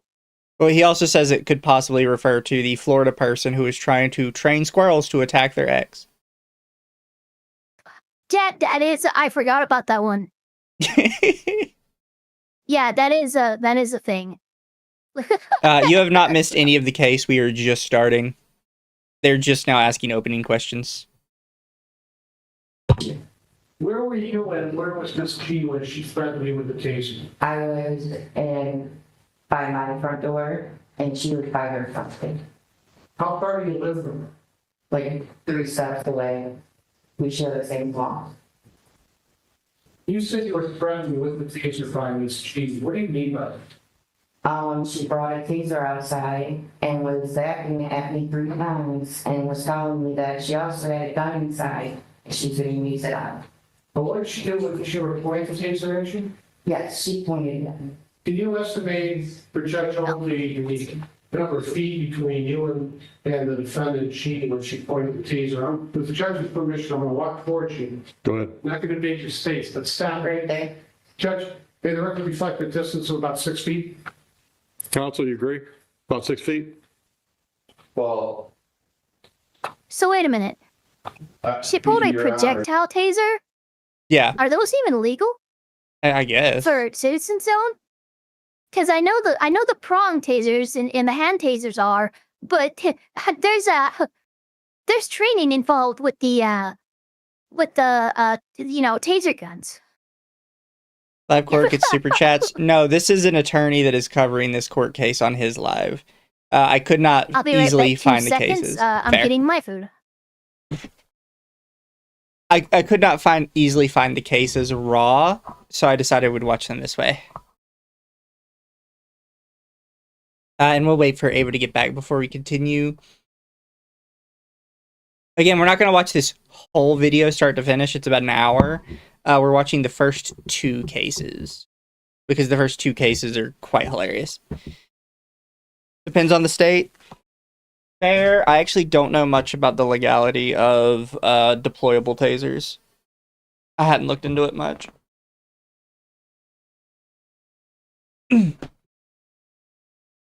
As for civilian use taser guns, I would assume. Well, there's 2 types of taser guns. There's the melee one where you kind of just, you have to hold it in your hand and jab somebody. And then there's the one that you shoot. You can own a projectile taser in almost all states but Cali. Interesting. How much are they?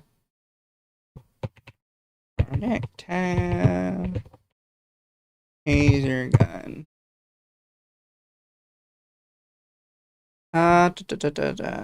Flashlight. Tiny taser. I could get a projectile taser gun for $1,700. It's got a 12-foot reach.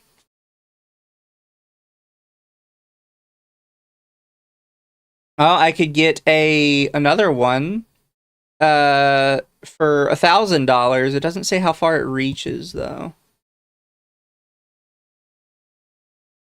15 feet. 15-foot range, immobilizes an attacker for up to 5 seconds. Built-in taser-assisted targeting for enhanced accuracy. What the fuck does that mean? Contact stun for close encounters. High visibility design, easy to locate and handle for emergencies. Apparently, each cartridge for the taser is $70.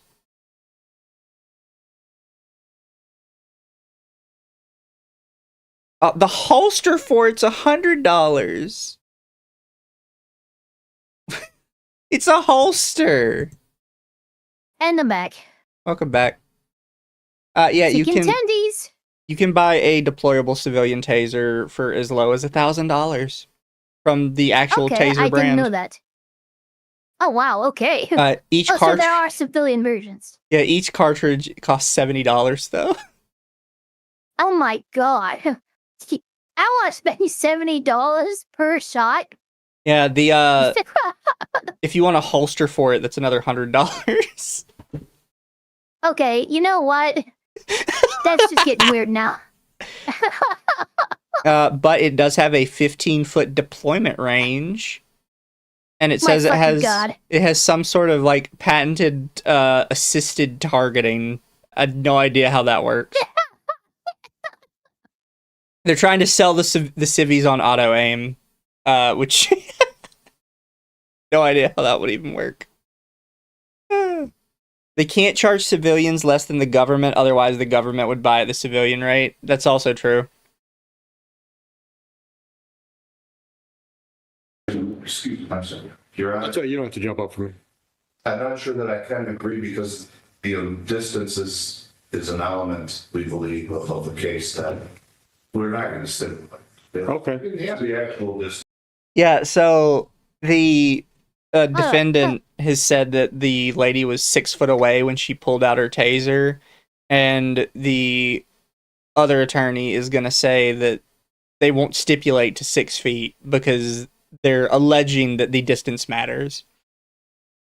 Which, yeah, the distance probably does matter in some cases, but if you're like across the hallway from people in like one of these smaller building complexes, there's only so much that distance can be.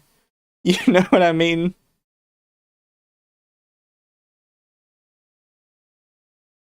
Like, it's not like we're talking about she was outside and at the other end of the fucking park with her taser out. Right. We were across the hallway from each other. There's only so much distance. I would say it was approximately 6 or 7 feet. Move on. Thank you, Your Honor. Can you just Yeah, and this is one of those things I think a good attorney would probably just stipulate to, because 6 or 7 feet's kind of whatever. I notice how the judge said move on. Yeah, he doesn't want to like get in a fucking pissing match about if it was 6 foot or 7 foot. He just wants to be like, look, bro, it was like 6 or 7 feet. Shut the fuck up and move on. Yeah. Welcome Billy Donuts to the chat. It also looks like the judge might have a standing desk of some sort. I feel like he looks like he's standing. He is standing. I'm wondering how long he does that. It was about that long. Let me look. Just like this. It was, and then it would like kind of went like that. Kind of like the big old ones. Did you tell me the color of the taser? Black. What were you thinking when she pointed the taser? That she was gonna use it on. Did she use that? No. How does this end? You said she pointed the taser at you, and then what happened? I went inside and I had to go out my back door to be able to leave, because every time I went out my front door, she would start up again. What were you thinking and feeling the taser was pointed at you? I was scared for my life. Thank you, Your Honor. Mr. Holman. May I approach, Your Honor? Sure. Thank you.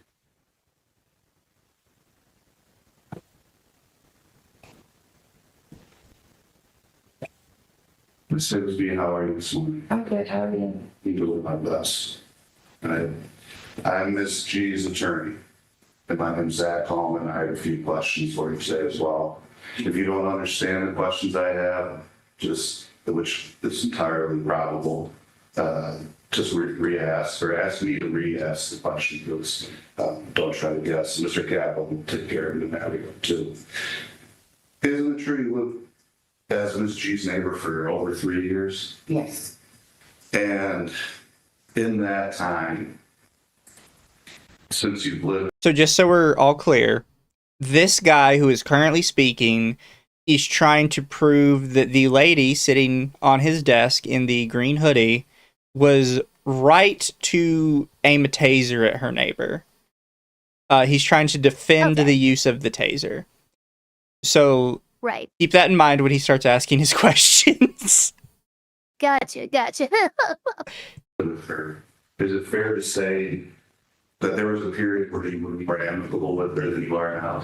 Factor relevancy doesn't establish an element of the crime or disprove an element of the crime. They can be best friends or mortal enemies. This guy is going to object to everything. And sometimes I genuinely don't know what he's thinking. I had allergic to that. Yeah. So like what he asked here is maybe technically it's an objectionable question. However, it's something that if you've watched us watch court cases before, it's very common to be like, how do you know Miss So-and-so? What's your relationship with Miss So-and-so? It's kind of a whatever question. It's really weird to object to it. When you start objecting to those types of questions, you lost the plot.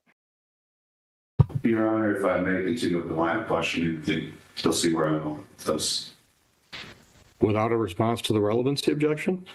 I think it's entirely relevant. It goes to the reason that the complaining witness made the call to the police. It goes to the nature of why the matter escalated in the first place that day, as to what she saw, as to what other complaining witnesses saw.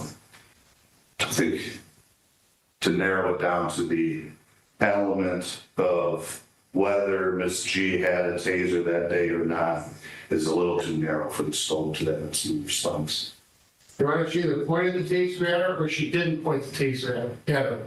That's what we're here to discuss. We're not here to determine whether they're best buddies or mortal enemies. In fact, though, Your Honor, we All right, so my argument. Yeah. This is an improper objection. And the reason why is because determining whether they were friends or enemies will actually determine why someone was pointing a taser at another person. Unless you're really, really dumb, you're not pointing your taser at a friend. Yeah. So it is important for us to find out if they're friends or enemies. And it's an important fact for us to establish in this case. are, because one of the essential elements described is whether Miss Sixby was truly afraid of life. So if she doesn't know her at all, as she testified, or whether she does know her, and this is just an issue between the two of them, where she knew that Miss G was actually not going to go retrieve a gun and fire it at her, but it was a continuing issue between the two of them, then that does impact Miss Sixby's state of mind, whether she was in fear of her. Go ahead. So I hate to spoil it a little bit, but he's kind of laid it all out there at once. The argument that he is going to so brilliantly push in this case is that actually there was a long history of them being malicious to one another, so she should have known the maliciousness wouldn't increase. It's like, fucking what? Yeah. Your Honor, you don't understand. She knew there was a pattern of escalating behavior, so she should have known it wouldn't escalate this much. That is going to be his 200 IQ play to get the lady out of this taser deployment, whatever. I don't even know if she deployed it or not. Yeah, Your Honor, it was a blood feud. Yeah. But Your Honor, it was a blood feud. Oh, okay, well then that's fine then. Obviously, under the blood feud statutes of 1942. And it's why, like, the other lady's attorney is also so stupid, because this guy's gonna say shit like, so isn't it true that you knew my client hated you and was escalating tensions with you? And the other attorney will jump up and says, Your Honor, I object. That's not relevant. It's like, it might not be relevant, but it's saving your ass. His favorite thing is objection as to relevance. Yeah, he's just gonna, every time this lawyer's gonna shoot himself in the foot and the other lawyer's gonna jump up and say, Your Honor, don't let him shoot himself in the foot. You have to be really confident with a couple different of the most common objections. But objection relevance and objection speculation, I think, are two of the most maliciously used by lawyers who have nothing to grab onto. Yeah. And so they will try to slow things down by objecting as to relevance or speculation for everything. But I would say if you're going to use either of those, you need to be goddamn sure, and it has to be clear and visible. Yeah. This is, sorry. No, you're right. Go ahead. One is assault can be proven one of two ways. It's either an attempted battery or an attempt to place somebody in fear of thank you for the suffering 5. battery with a dangerous weapon. Texan. Oh, you want to read it? You'd be surprised with how many people point tasers at friends. That's kind of why I said, unless you're really dumb. I don't mean dumb. Like, look, we're all dumb when we're younger, and people like, oh, hey, tase me, or you do bets for tasing stuff. I did a bet from my lifeguard teacher. Not my lifeguard teacher, Jesus Christ, my lifeguard, my boss, the person who hired me as a lifeguard. But he bet everybody a week's of his salary over a week of our salary that he could make it to where you could not take him down if he's armed with pepper spray. So like you get to rush him from a distance, and then he has to try and pepper spray you, and then you have to try and take him down. If he stays up, you lose. If you take him down, he wins. Or no, you win rather. I lost, obviously. and spent 10 minutes wanting to dig my own eyes out, but it was real obviously very dumb. Just a little bit, yeah. So I don't see how this inquiry, and I must agree with this, this inquiry proves or disproves anything controversy. Might be interesting, maybe a jury wants to hear the details, but you don't need to know those details. Then, Your Honor, it goes also into Ms. G's statement. And how well they know each other, it is absolutely relevant to what Ms. G intended that day. I don't think her state of mind is relevant at all. It's whether or not the alleged victim was put in fear. Well, then I stand by my previous response. I do think that the level to which she knows Ms. G, if she had just moved in, she's never seen her before, or if she's seen her as her next door neighbor for the last 3 years, is relevant to whether she was in fear for her life. I'll allow very limited questioning on that specific issue. What this witness knew about that lady's propensity for threats or violence, because that's what you're saying. Thank you. So, Ms. Higsby, let me back up before we got a little sidetracked. I think my last question was, you lived next door to Ms. G for 3 years, or over 3 years, right? Yes. And so over that time, how many conversations have you had?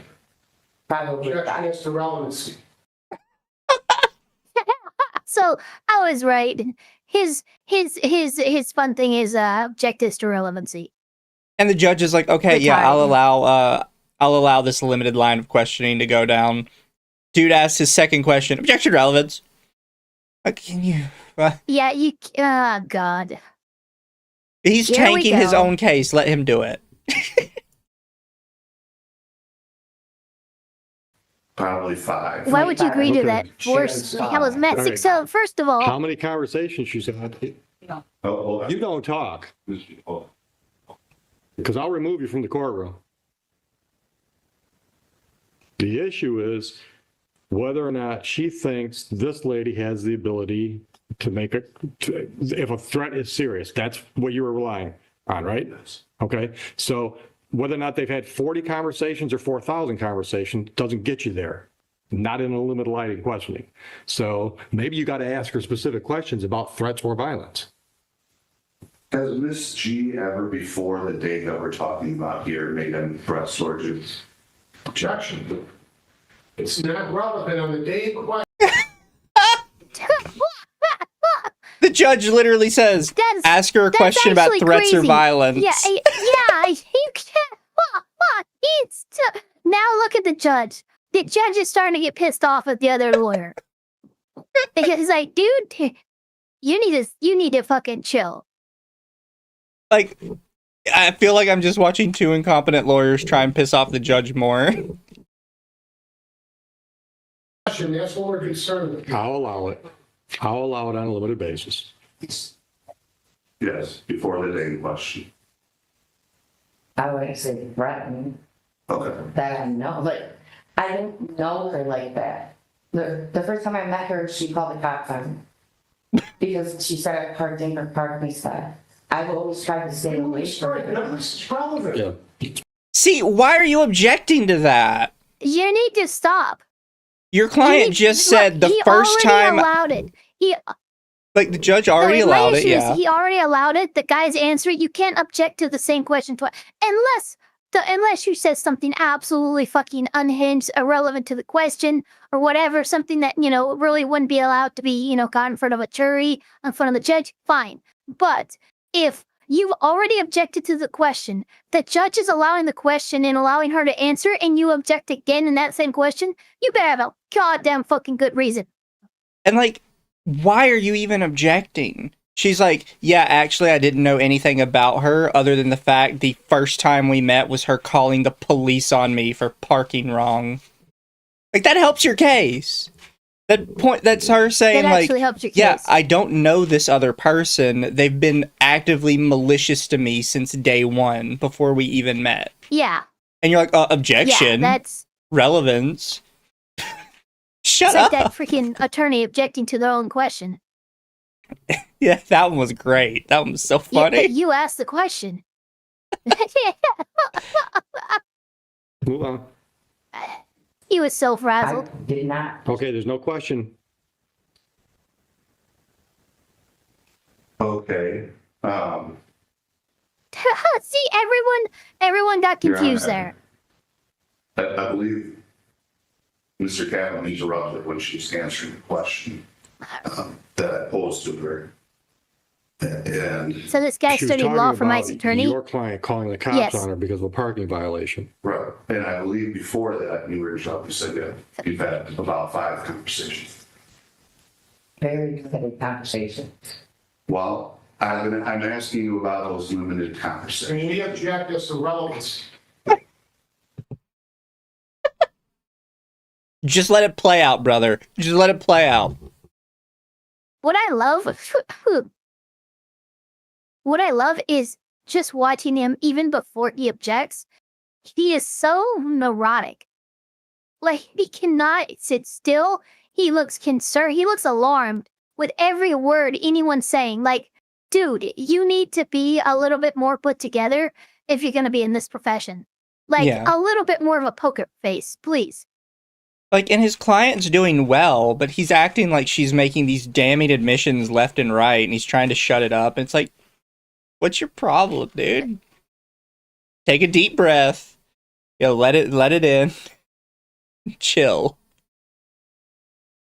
And in those limited conversations, your testimony is before the day that we're testifying about today, she had never made a threat towards you.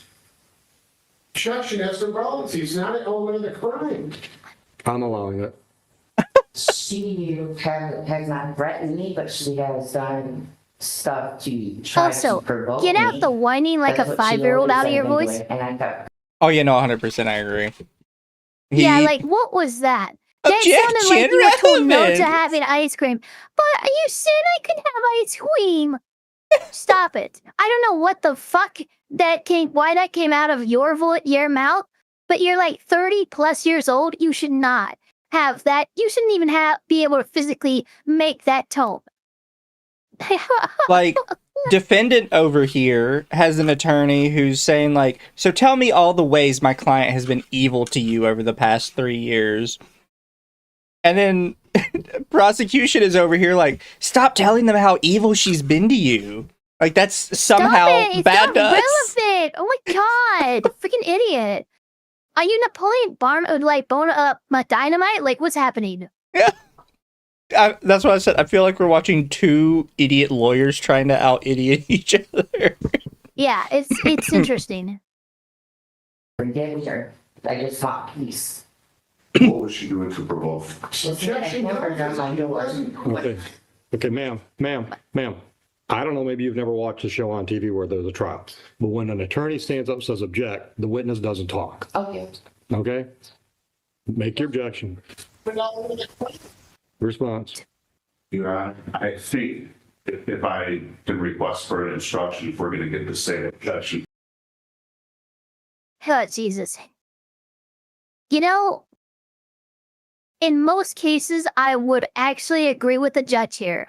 This is the one time I don't, only because this guy is objecting to every sentence. Yeah.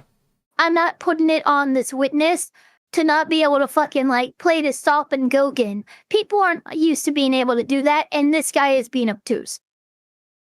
We're actually going to see this later, but I believe what's happening here is the judge is genuinely so frustrated with everybody that he's completely frazzled. I think he is starting to lose his professionalism. And it'll become more clear as we go on, because this goes on for too long. Oh, no. No question. It is an essential element of the crime. I am keeping my questions very limited to what you narrow the scope of this line of questioning to, and we're still getting an objection every time. It seems like we're clearly trying to interfere with the complaining witness's testimony. I'm asking very specifically about her frame of mind on that day. That is contextualized by the history she has with my client. I'll allow it. Thank you. Internet Zen Master says, Your Honor, citing Hatfield versus McCoy, 1870. This was a legitimate blood feud, and the court doesn't need to be involved. Oh my god. That's pretty good. That's a good one. Norm What was McDonald my- was right again. What my client be provoked? Your hamburger on my front door after I went to work. When did that happen? Your Honor, we checked these prior bad acts under 404B, and they're being introduced against her, this client. If he wants to introduce them, let him. I get to decide that today. He's rude. And Wait, Your Honor, we she need him. has Go in. followed me. I got to a police report after what happened, because she was following me and my daughter twice. And when in proximity to the day in question that we're testifying about today, did the two incidences that you just described, to the best of your memories? When did they happen? Yeah. About a week ago, 2 weeks ago. Okay, so did this, my initial question was, times you interacted with Ms. G, my client, before the day in question. Okay. We checked, it's been asked and answered, and it's also not relevant. And it's confusing. So this incident happened in January. Yes, ma'am? Yes. The taser incident. Yes, The incident with the hamburger and the following, was that before January or after January? before. Okay. About 2 or 3 weeks before? No, about a year. Move on. By a year. Okay, so any other incidents of provocation that the term of use from my client besides the hamburger, I don't even know the incident of stalking where you call police? Since after, Before January. I'm sorry, before June. there was incidents where she would be like trying to provoke me, or she would try to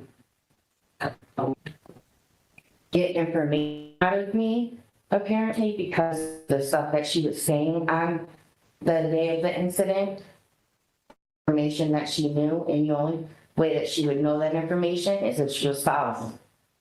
Okay. And my initial question, yes, I agree with Mr. Dickens, it's no longer relevant. But just to close this line of questioning, was there any other incident with that, let me re-ask, besides what you've already testified about, before the incident in January, did you have any other interactions with my client where she either provoked you or allegedly threatened you? Okay. Were you looking for a reason to call the police on Ms. G? No. Why did, on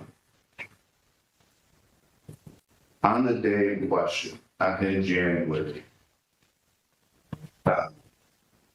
isn't it true that your mother-in-law was involved in these? Or I don't have a mother-in-law. the, Objection, as a competency. Okay. Doesn't prove or disprove anything in controversy. well, actually, Your Honor, the response is, I moved it to the day in question, and there is another witness, and I'm sorry, it's a familial relation, and I'll correct the record, but absolutely, she was involved. She bore witness to Ms. G being there, and my line of questioning is about where ultimately the complaining witness was when the alleged threats were. We have a trial within the trial here. Yeah. If you look And at- she's already testified that they were approximately 6 or 7 feet away when the taser was involved. So I don't know what more you're going to get about proximity. Well, Yeah. then let me narrow it down, please, Your Honor. Try.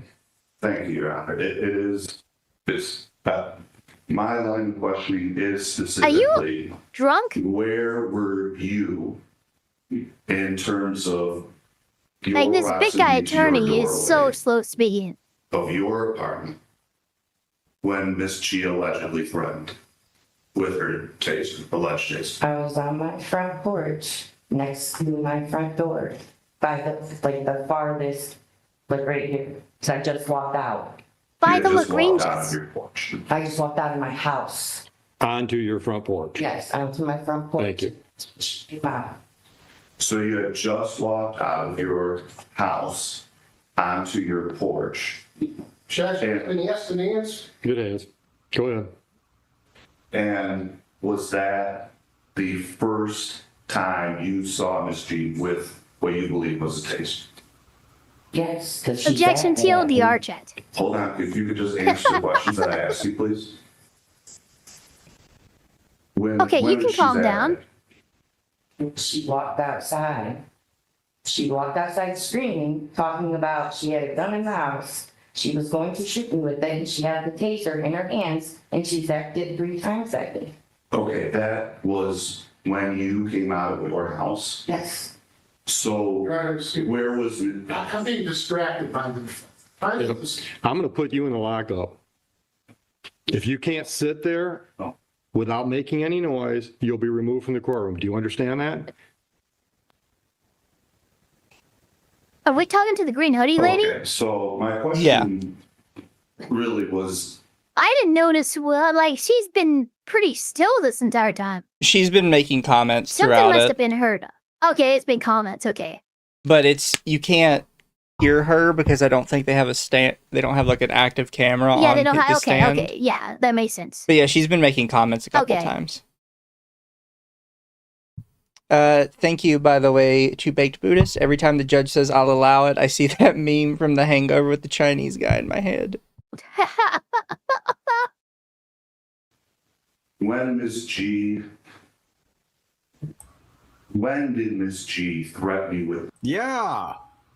Sometimes it gets really annoying. The judge needs to stop it. But, you know, this guy's saying some goofy stuff. But, yeah, especially when you're really crushing your opposition, the witness is going down in flames, you're cross-examining, they'll object to everything just to stop you because it's just their case is going poorly and they just want to disrupt.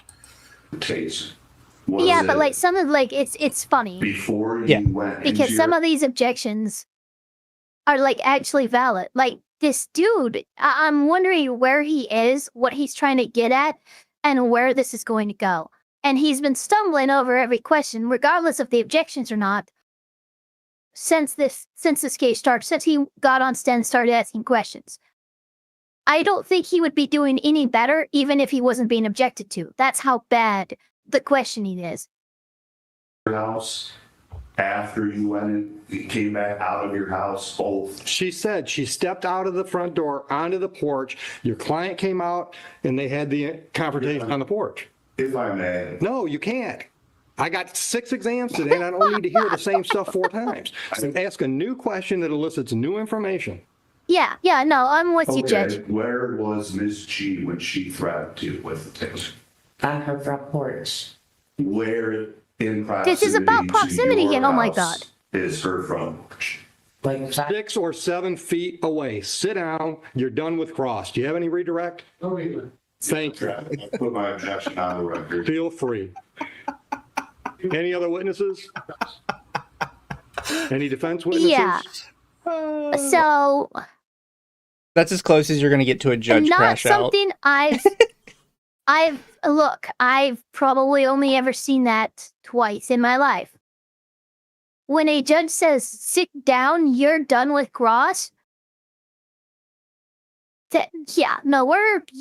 pissed him off to the 9th degree. Usually it's, all right, any more questions? That's something that you would do. Yeah. And that's a nice way of saying you're done with questioning this person. That's a nice way. He completely skipped the nice way because that wasn't working. So,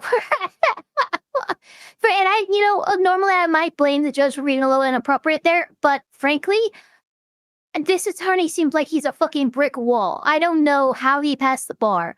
Yeah. I'm kind of that way with both of them. Selfie VTuber, welcome to the chat. Yeah, no, exactly. I mean, look, he was objecting, but this guy tried to ask the same question more or less 4 or 5 times in a row. And it finally got to a point where the judge had to say, shut the fuck up. We know how far where they were. They were 7 feet away from each other. You're done with cross. I'm done with you. You're out. So Yeah. That's pretty much, you should no longer practice law in this area in front of this judge. Yeah. Find a new court. Find a new area. And then Baked Buddha says, the judge is out of Fs. No, you can't, lol. Like, that's what I meant earlier when I said I think the judge is like... you may not. I was like, when I said the judge was like slowly boiling over, like he was this whole Yeah, time, he like was. these two guys were pissing him off and he was starting to like lose his composure.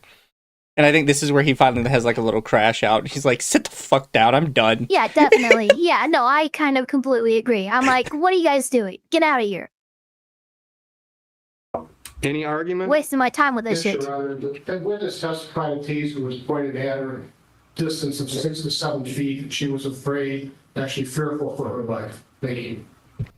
Okay, so before we get into defense's closing argument, I just want you to know that we're not done yet with dumb lawyer arguments. Oh my god, are we seriously not? I hope you're excited for his finale, his coup de grace, as it were. Look, I'll give the other lawyer. His rebuttal was very fucking short, sweet, to the point. I like that one.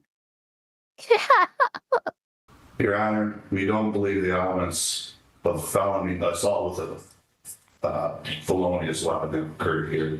We believe, if anything, the charges should be dropped to misdemeanor assault.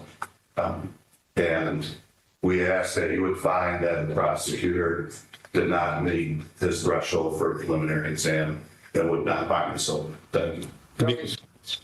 Because there was no testimony about a felonious weapon? Your Honor. I'm not familiar with what a felonious weapon is. So, Wow. yeah, Hey, you know what's super funny? there isn't This really guy's got to be a public pretender.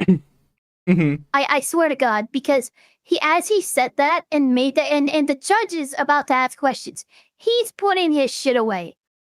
Mhm. He knows he's lost this case. That was my God, dude, come on. And yeah, just in case somebody in chat's confused, no, there's not such thing as a felonious weapon. We don't Yeah, a use that felonious weapon standard. Yeah, I don't know what that is. We use deadly, less than deadly, and A felonious weapon. I know there's 3 tiers. There's deadly, less than deadly, and then I think it's I can't remember what the last one is. I always forget it. But no, we don't refer to them as felonious weapons. They're deadly or less than deadly. I do I did believe. say public pretender. I do believe. I don't remember if taser counts as. I think taser can depending on how it was used. I think taser is potentially Yeah. I know- lethal, but it's typically less than lethal. Yeah, I know. States kind of go back and forth on it. Yeah, there's felony possession. All of it can be used in a felony, but I've never seen a felonious weapon for sale. Yeah. Yeah, no, exactly. I would have gotten into more details regarding what Mrs. Oh, you cut off my cross. I was going to explain felonious weapon. Come on, dude. There's no way. There's no way. Yeah, he's trying to argue that he would have gotten into But what you a felonious interrupted weapon me. is during his Yeah, cross. but you interrupted me, so now no one gets to know. Shut the fuck up. Not only that, but like, Get out of here. how would you have established that on cross? She's not a legal expert. She doesn't, like, you're not going to tender her as an expert on felonious weapons. Here's a weapon. It does no on these. Like, if you were just going to explain to her what you thought a felonious weapon is, you can do that right now in front of the judge when he's asking you See, what now it is. I'm wondering if he actually passed the bar because he just used a term that doesn't exist. Yeah. I think the judge is thinking that too. Look at his face. Yeah.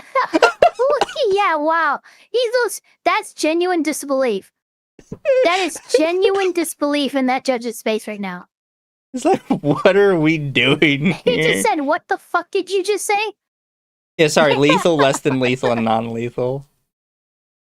I don't know why I was thinking there was a term other than non-lethal. Yeah, non-lethal, less than lethal, and then lethal. Yeah, I don't know why I was thinking there was a term other than non-lethal. Well, the complaining witness perceived the weapon to be. I will reserve that argument for circuit court. He's still making the face, by the way. He's absolutely the stun King of locked. Daylight, thank you so much for the 10. Yeah. Yeah, no. Now he's doing... Look, if his hand was just at his face, this would be an absolute face palm. This is the polite face palm. Right here. The King of Daylight, thank you for the 10. Can a judge call a mistrial if both sides are brain dead? I mean... Oh my god. Court adjourned, you're both idiots. Yeah, I just, you know what? Dismissed with prejudice. I never want to see either of you in my courtroom again. Yeah, both of you out. I don't believe that it's a felonious weapon in this case. Okay, I don't even know what a felonious weapon is. Is that the same thing as a dangerous weapon? I don't believe that it meets the definition of a dangerous weapon making this a felonious charge. Okay. Bound over. AOI is next week, 9 a.m. Thank you, Your Honor. All right, good afternoon. Those are the only ones from this particular case I had. The other ones are kind of unless you have something else you would like to watch on. No, that's about it from me. Fair. Really quick, did you see the update on the reckless Ben stuff? I did. I saw his final comment, and I really only have one thing to say to Ben specifically, and that is you do realize that being careful with your language can absolutely still land you with contempt hearings, right? Yeah. Contempt proceedings, rather, because an argument can be made that, like, we all know who you're talking about. Just because you say mystery company doesn't mean we don't know. This is too big for that now. You can't you can't just walk around the company's name with clever language anymore. So, like, Ben, that video is absolutely a risk to you, and from what I see, Bricks and Minifigs doesn't give a fuck. They're going after you, they're going after Brian Mansola's family, they're going after the hundreds of thousands of callers and everything. So.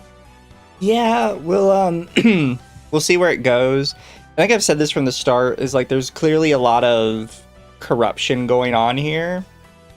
But at the same time, like, Ben is kind of just like a bit of a clout chaser. Ben has not helped his condition, but I will say the most blatant corruption to me was the ex parte gag order. Yeah. For not to say it doesn't happen, because it does occasionally, but I'll just put it this way. Donald Trump, before he was gagged, had a chance for his argues to lawyer in front of that judge before the judge actually sent down that order. So, for a judge to take one side's words, give no chance to the other side to respond, and then gag order anyway, that is very rare, and it's very inappropriate. It's about as close to a violation of First Amendment as I've seen in this case so far.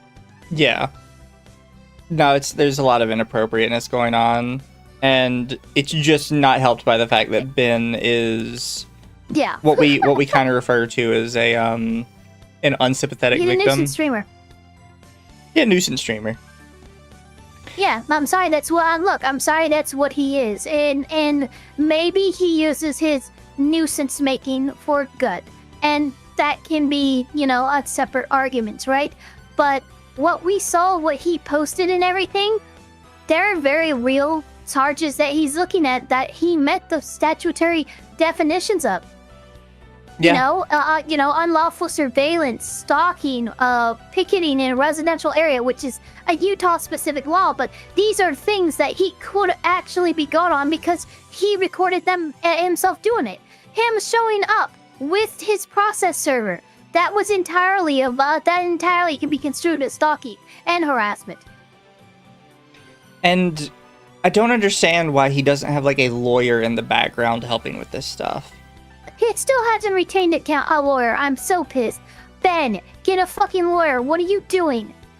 I Because- know plenty of lawyers have reached out to you. I know the civil rights lawyers fucking reached out to you. You've done more than one interview with them. So please, dear God, what the fuck are you thinking? Get a lawyer. Like, have you watched any of his other videos since then? No.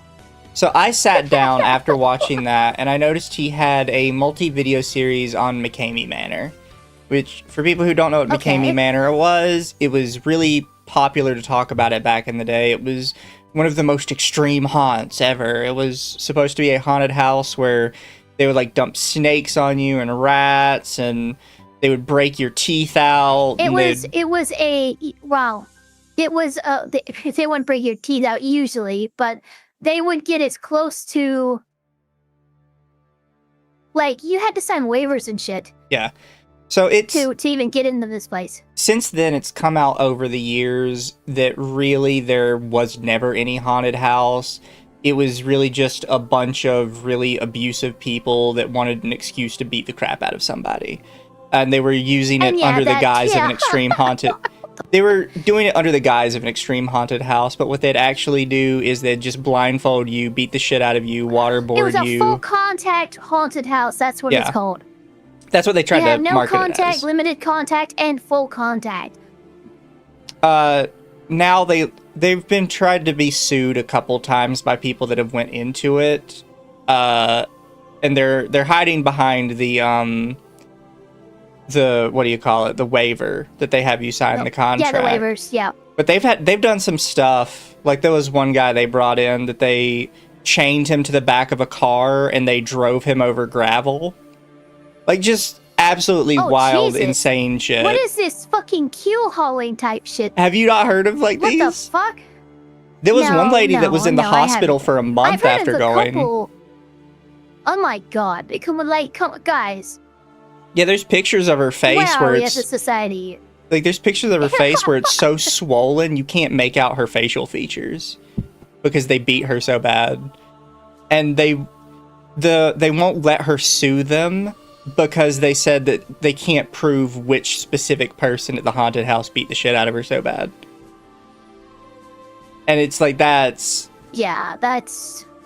Because it turns out, just like with the thing going on with Reckless Ben, which, granted, Reckless Ben was also involved in this one, but the police in the area are actually friends of Russell McCamey. Yeah, of course. Of course. That's the issue with some of these. You know, you go into Lion's Den and you start poking lions. Don't be surprised when other lions come up to fuck you up. Is it okay? Maybe not, but, you know, it's a den of lions. What are you gonna do? But I watched his full series on McCamey Manor because I knew about McCamey Manor ahead of time. I've actually done, like, a lot of research into McCamey Manor before, so I wanted to see what his take was. And he found basically the exact same stuff I've found in the past. But he did the same thing where it's like, you're kind of also breaking the law, too. Because what he does is he gets into McCamey Manor itself by, like, applying on their website. And they basically just waterboard him for 3 hours. Like, unironically, there's video of it. They just, like, waterboard him constantly. And that's all they really do. Oh my god. But after he left, he kept trying to go get more information. So he kept coming up with these schemes to get back on Russell McCamey's property. And one of them, after he gets officially trespassed, they come up with a scheme to get him back on the property by him signing up as an Uber driver, sending one of his friends into McCamey Manor, and then when his friend goes to leave, he'll hire an Uber, which will be Reckless Ben, because the area Russell McCamey lives in basically has nobody that works for Uber. So it's almost 100% guaranteed to be him. And it's like you're detailing this complex plan to get around a trespass order, like an official through the police trespass order. That's genuine stalking behavior. Like, absolutely psycho stalking behavior, in fact. And then he does it a third time, like that. Using DoorDash to get past it. You know what's really messed up? Those videos can probably be used in these cases. Yeah. You know, apparently he was in a here's the lawsuit with thing. them. I don't know how it ended. Usually okay, so if they are other suits and stuff, then it can't be used. But like his videos and stuff, they can look, he has if you can establish a pattern without it being prejudicial, like, oh, he's been arrested before, so therefore, you know, he definitely did this. No, but if you can show that he has literally a archive online of him repeating stalking and harassment patterns across a multitude of different individuals, companies, and religious institutions. Yeah. You could probably make that argument. You have to be careful. I don't know. I think Reckless Ben was especially upset and looked defeated because he knows that this might be the end of this type of content he makes. Yeah. To a degree, it probably should be for him because he's not following. Like, you need to have a lawyer on standby. Like, that's, if you're doing this, you have to have a lawyer on standby to tell you, like, how you don't have one on retainer and, like, ready to fucking respond to this shit is beyond me. How you've made it this far without one is beyond me. Yeah. I want to thank Internet Zen Master earlier for a 2. He said, what cereal box did you two get your degrees from? In reference to the 2 lawyers. Oh, yeah. That was Kellogg's. Yeah. And then Sart now says, what is a nuisance to a corrupt CEO, police department, and judicial system, but a hemorrhoid to an arsehole? Yeah. You know, that's also a thing. Like, he is a nuisance, but like, they're a huge system. Do you think this one YouTuber is actually going to take them down? Until the feds show up and actually do something for once, nothing's going to happen. Yeah. Which I do think the feds should show up and do like a little bit of snooping. Oh, you know what's actually really crazy? And I could actually show, because we are talking about Vixen minifigs. I had an individual, like he was going through Kaiser, Oregon, and he just decided to see how far Kaiser, Oregon's Vixen minifigs was from him. It was 500 feet, and he made a little video. I'm gonna upload it to you. And he did really cheesy editing and stuff like that too. But he calls himself, you know, my field correspondent. And there's a couple shots he takes where it looks like there's still at least a few sets of Lego Star Wars in the store. Oh, so, because chat's asking what exactly is the Brixton minifigs thing. So it's kind of complicated. So there is a store, not Brixton minifigs, who is basically loaned out a $20,000 Star Wars Lego collection from this old couple that had been collecting it for years. That store, for whatever reason, goes under and sells their property and like everything in it to Brixton Minifigs. Brixton Minifigs says there's $200,000 of Star Wars Legos in here. These are ours now. And the original store owner says, no, those were loaned to us by this couple. On consignment, yeah. Yeah, we don't actually own those. That belongs to this couple. And there's stickers on them and inventory done and stuff like that. And just shit's gone to absolute hell since then. Brixton Minifigs says, well, actually, because you have sold the store to us, we now own everything in it. And because we didn't have a contract with them, we just own their shit now. And they refuse to give it back. They also start lying and saying, oh, we don't even have it. We never had it. They're just making up that we had this. Yep, and then one of the new franchise owners randomly said, oh, well, you know, if you keep fucking with me, well, you're the ones who stole them. And then the Brixton Minifig CEO came and said, oh, you know, that area gets a lot of break-ins. Maybe they've been stolen. Like, it's been so fucking suspicious and shady how Ben in general has handled the situation that, like, regardless of whether or not Ben is doing some fucked up shit, it excludes the fact that this corporation is doing some extremely fucked up shit. Yeah. Which seems to be, at least on surface, co-opted by the Mormon Church, which I'm sure the Mormon Church cannot be happy about. Yeah, it looks horrendous for them. It's important to understand that, like, yes, you can have corrupt churches. It's not saying the entire institution is corrupt. It's saying the church in this town, this small town. Yeah, that ward, the 12th ward or whatever, might be corrupt, but it doesn't mean the rest of the Mormons in that area are. It depends on how they separate their churches, the wards and stuff like that. They kind of have like a little, like a province system, basically. And yeah, there could be one bad apple, but as we all know, a bad apple can ruin the bunch. And frankly, if I was the higher echelon of the Mormon, leadership of the entire church, I would stamp this out so fucking fast. Because this does not make you guys look good. They're memeing about the Mormon Mafia, even to this day. Like, that's not good for you. And yes, Art now has it right. So the CEO of Bricks and Minifigs has basically said that they don't have it. And then they came out with this new apology where they said they did have it, but actually it was only $100,000. It wasn't $200,000. And that they would be dropping their lawsuit. Well, now it looks like they're just continuing their lawsuit, so I don't know what all the talk about dropping the lawsuit was, if not just Brian, a lie. I don't think responded. Yeah. Is a thing, so they offered me to, oh, fuck you, you don't want our olive branch, we'll sue you anyway. And you know what? We're gonna get them to take down your GoFundMe too, as well, and we're gonna go after that money as well. Yeah. It's really bad. Yeah, there's lots of evidence that the cops are redacting information they shouldn't be redacting with the excuse that... we have that in spades. Yeah. We have a specific one where they forgot to redact something, but they did redact it somewhere else. Reckless Ben called them up and showed them where they forgot to redact it and how the thing they forgot to redact wasn't what they claimed it was. And the lady just says, "We didn't do that, you're lying." On video, caught dead to rights. "We didn't do that, you're lying." So, one of my chatters and now my impromptu field correspondent actually went to the Oregon Bricks and Minifigs location.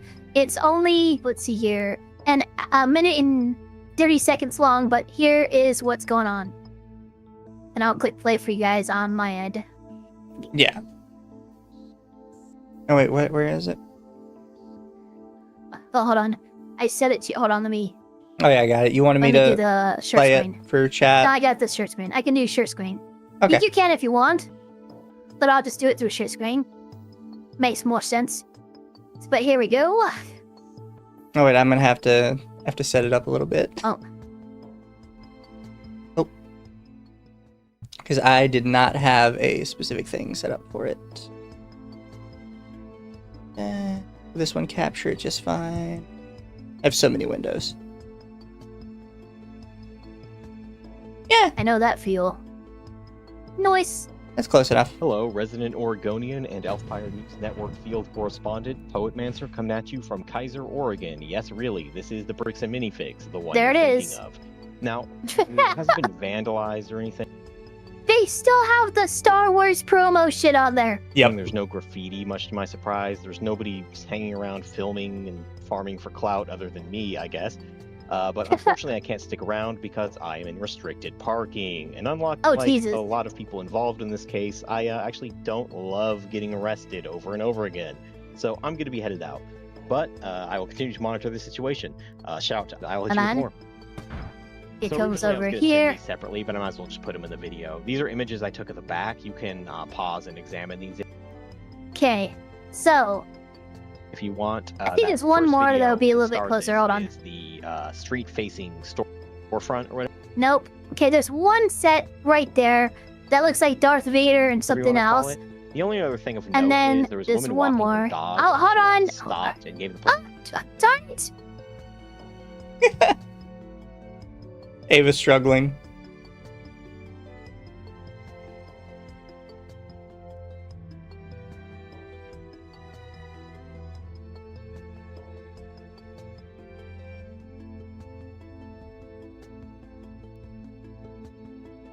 You good, Ava? everyone just stormed in on me. Freaking, I accidentally hurt the cat and fucking a whole bunch of other things. Hold on, sorry. Jesus, people need to leave me alone when I'm streaming. I swear to fucking Christ. Fair. Okay, so you can see a lot of the setup sets behind the counter there.